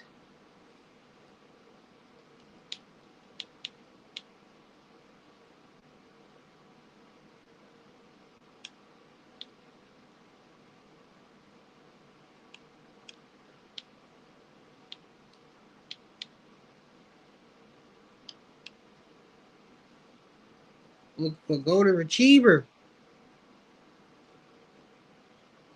I'm looking for a golden retriever. On the dead homies.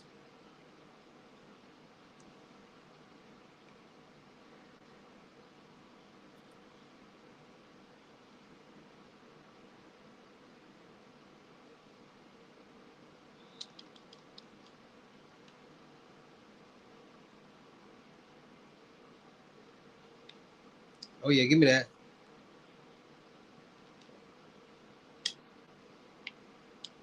Ah.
Now we on the road.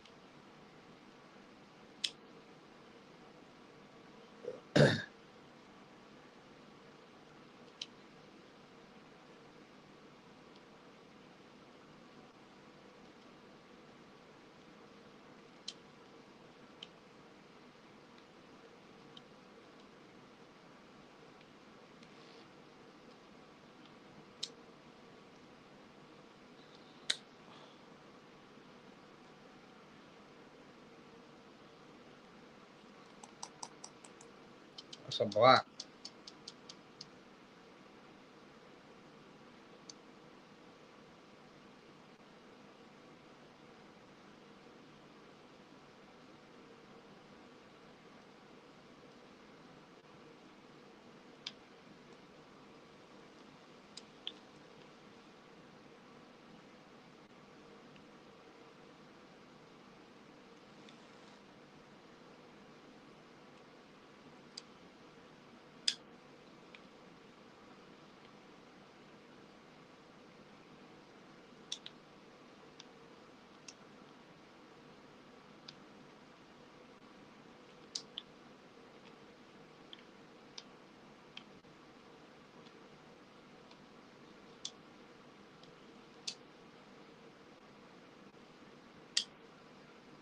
Oh, that was good.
Block that. You 7-1. For what reason?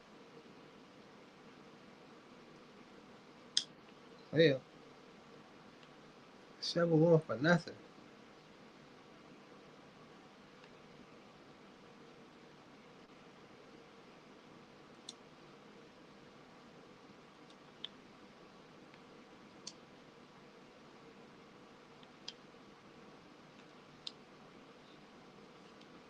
I got the most tallest, weakest.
Get dunked on, boy.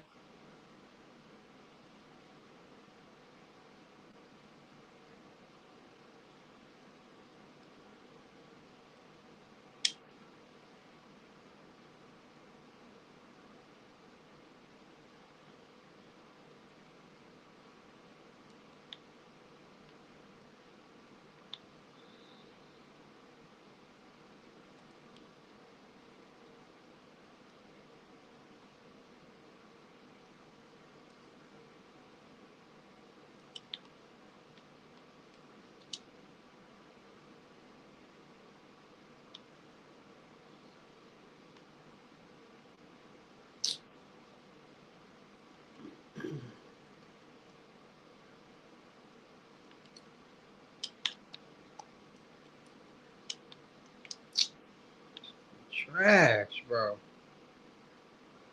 Look at that. He fall.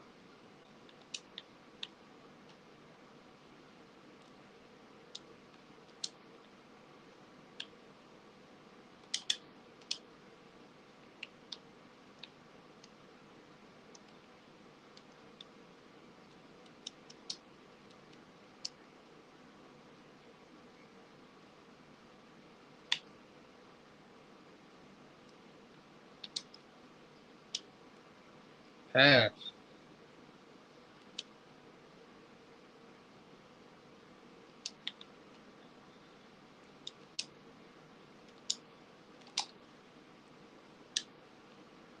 Pass.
You never came home.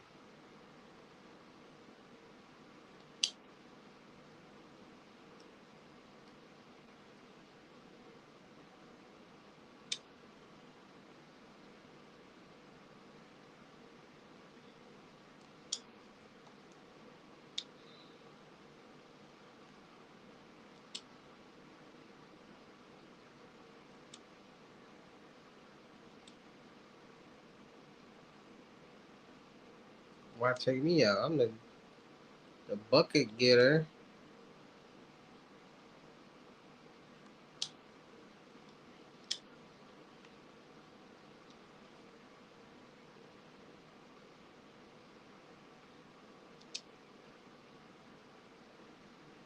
Let's go. Won the first quarter. Let's go.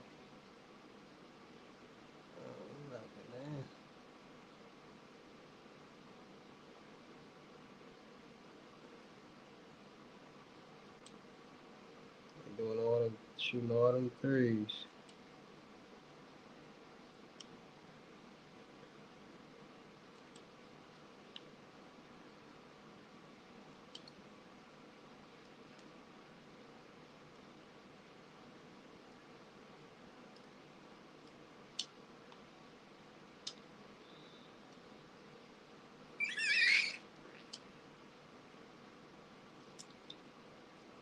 Didn't try to do that.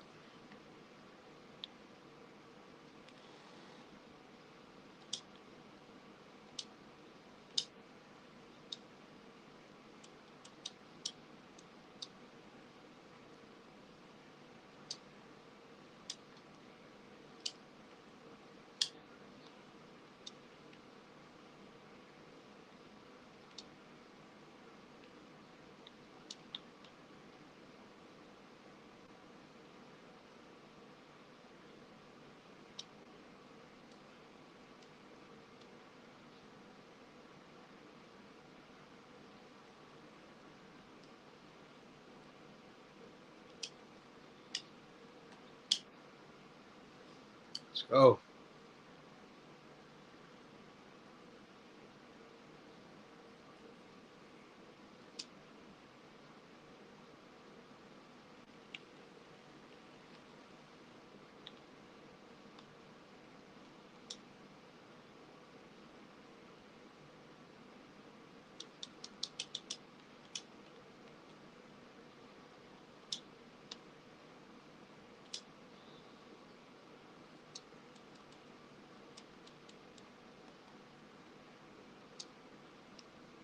Didn't have to touch him low key. I ain't gonna lie.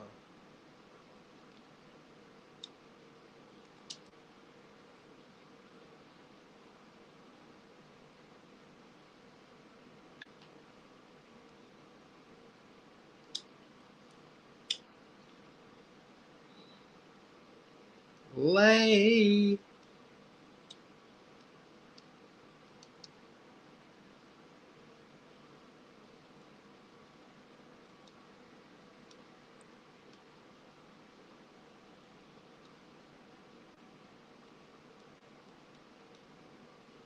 Average 10 assists.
Good D.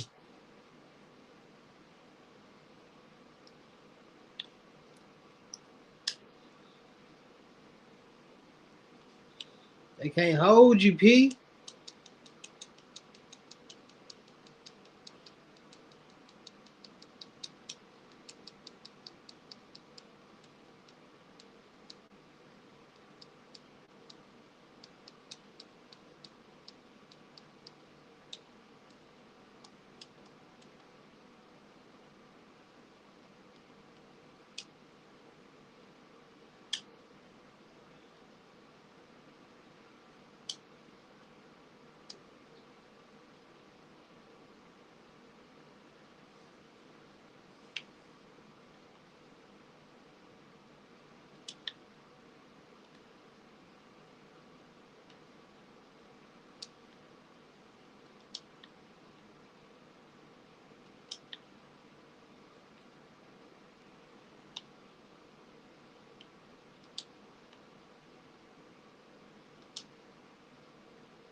Ain't no way, boy.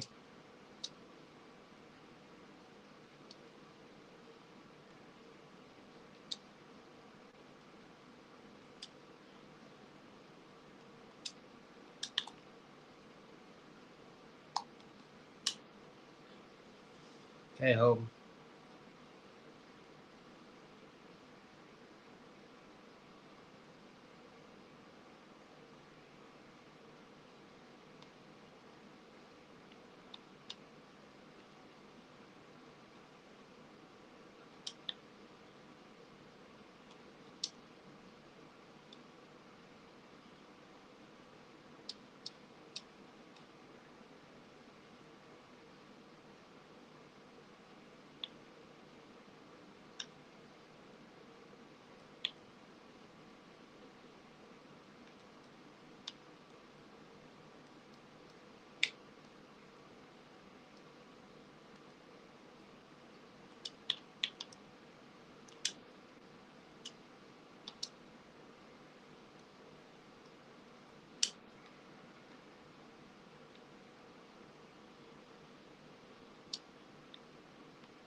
Yeesh Louise.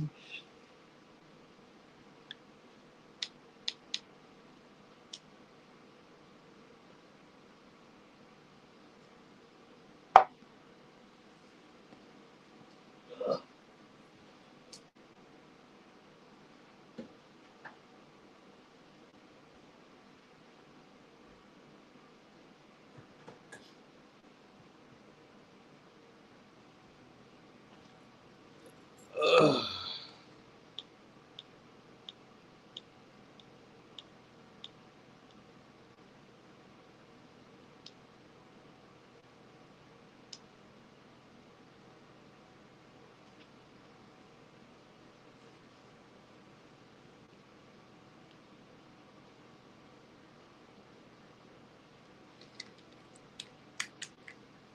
Need a little napper tin real quicker then.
Like, share, comment, subscribe, man.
I think I just busted this case wide open.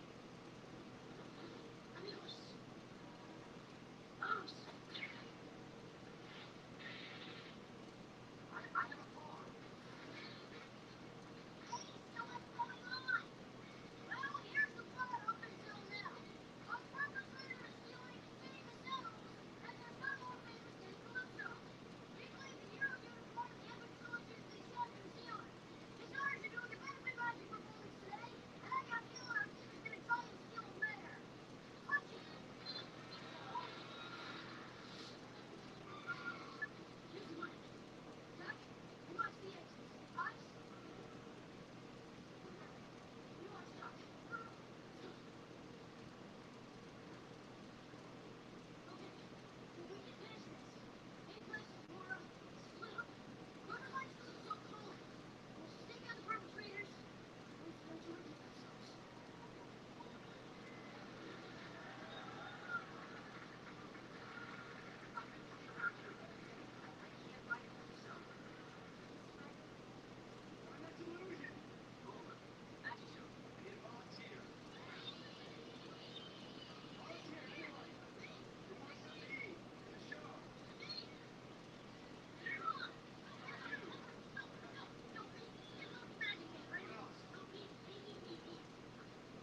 Well,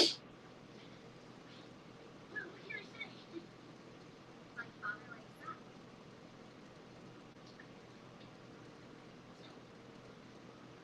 Son, where's the time my princess? I just saw my YouTube. I'm working on it.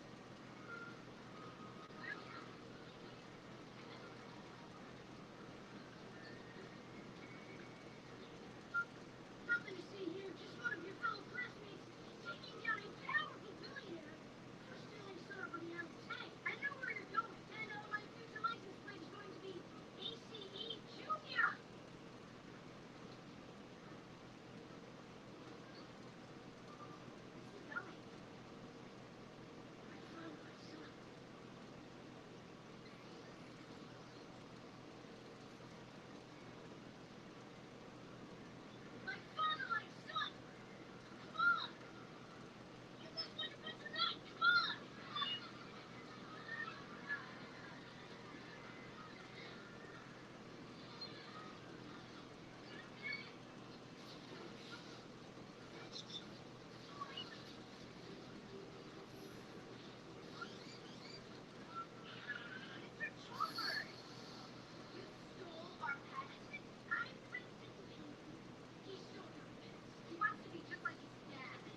Hmm.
P5, what it do? She's still doing that.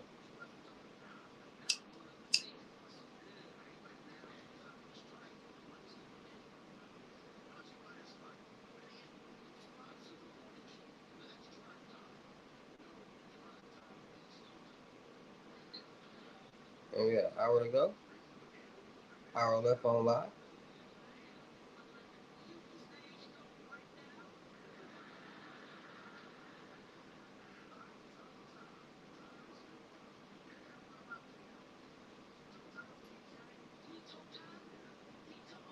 Might as well.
Best way to turn up on a business LLC, just getting started.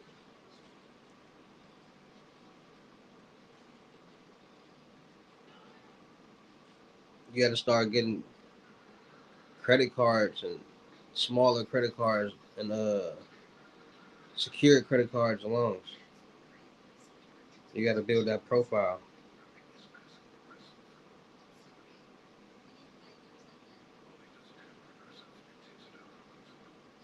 You got to make sure it's established right too. Uno, McHugh. Is that how you say it? Uno McHugh?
Just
trying to get the bag.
Like that. Put that. Hey, go run that up. Go run that up. Go run all the. Go no. Go put that. Go put that on. Put both of them on. Put them on repeat. Back to back. I buy Bentley right now. I'm trying to make them hate more.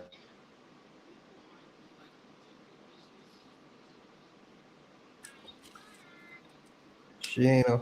Hey, I done made so much pay. These methods hitting banks. I'm on tour. If you buy 5 or more, we'll bring them to your door. You'll be amazed how much money can fit up in this floor. What you talking about?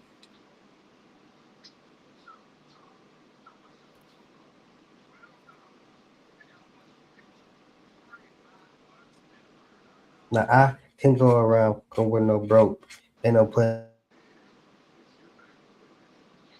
Cubans hanging. This Cubans hanging.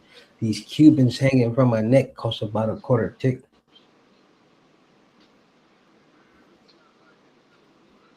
We gonna get them on a flight or boat. It don't matter. We gonna get them gone. I could show you how to change your life off a mobile phone. The way I kiss you plays, you would think I had a clone. I'm broke. Doing trying to get along. Every time you talk, I just hear the same old tone. You got the work, we gonna drop it with a drone. Hey, do these methods right.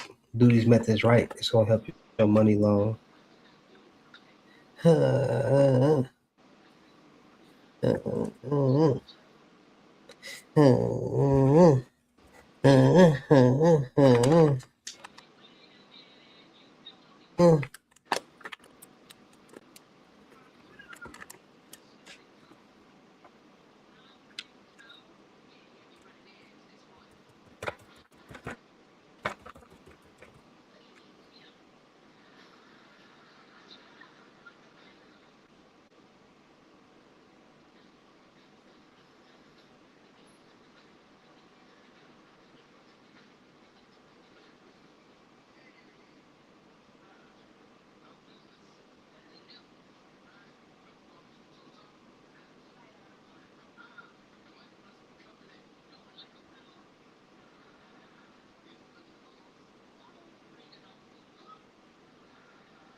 Yeah.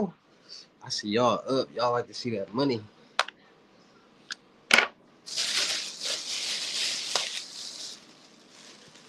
Got it good. Right there.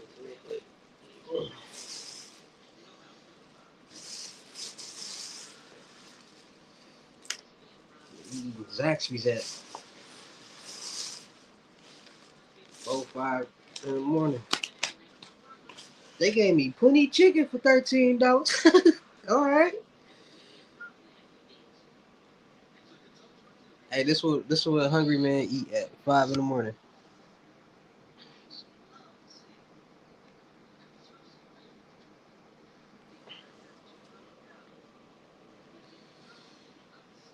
They gave me plenty chicken. They gave me damn near the rest of the chicken in the store and fries. All right.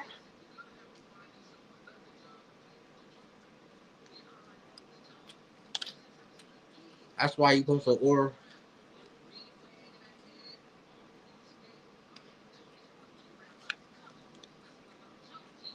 when the store about to close. They give you more food.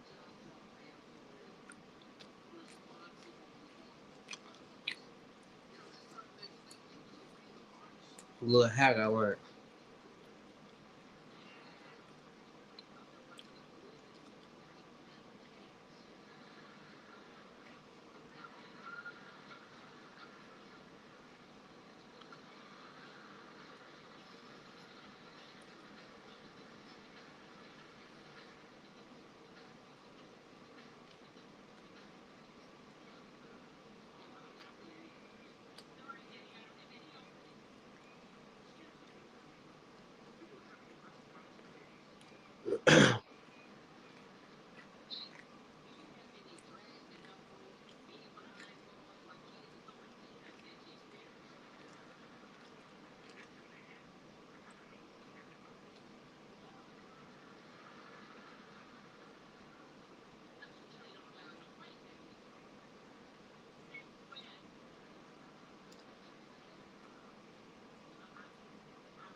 I'm gonna eat this.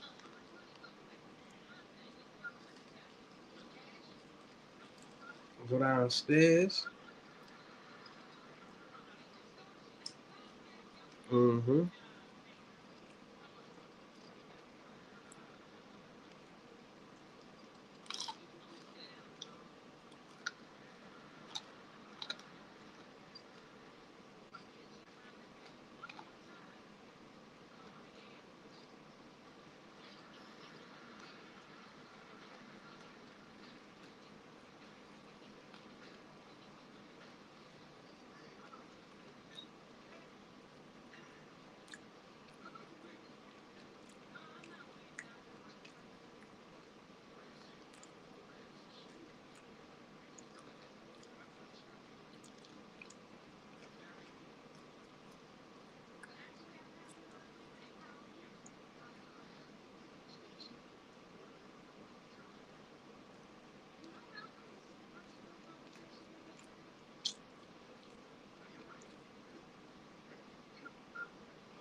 If you 25 and your daughter 11, that means you got pregnant at 13.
30 minutes.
That got me the itis.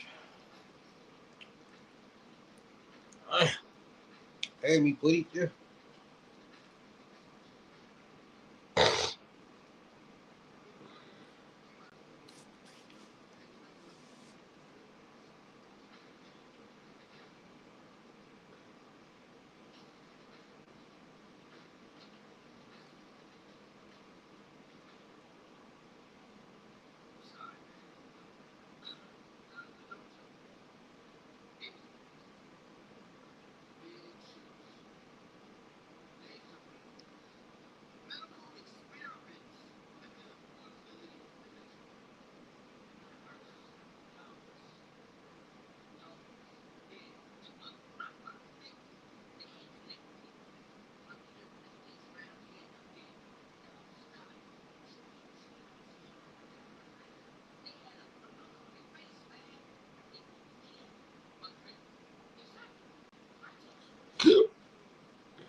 10 minutes.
One more minute. All I need is 1 minute.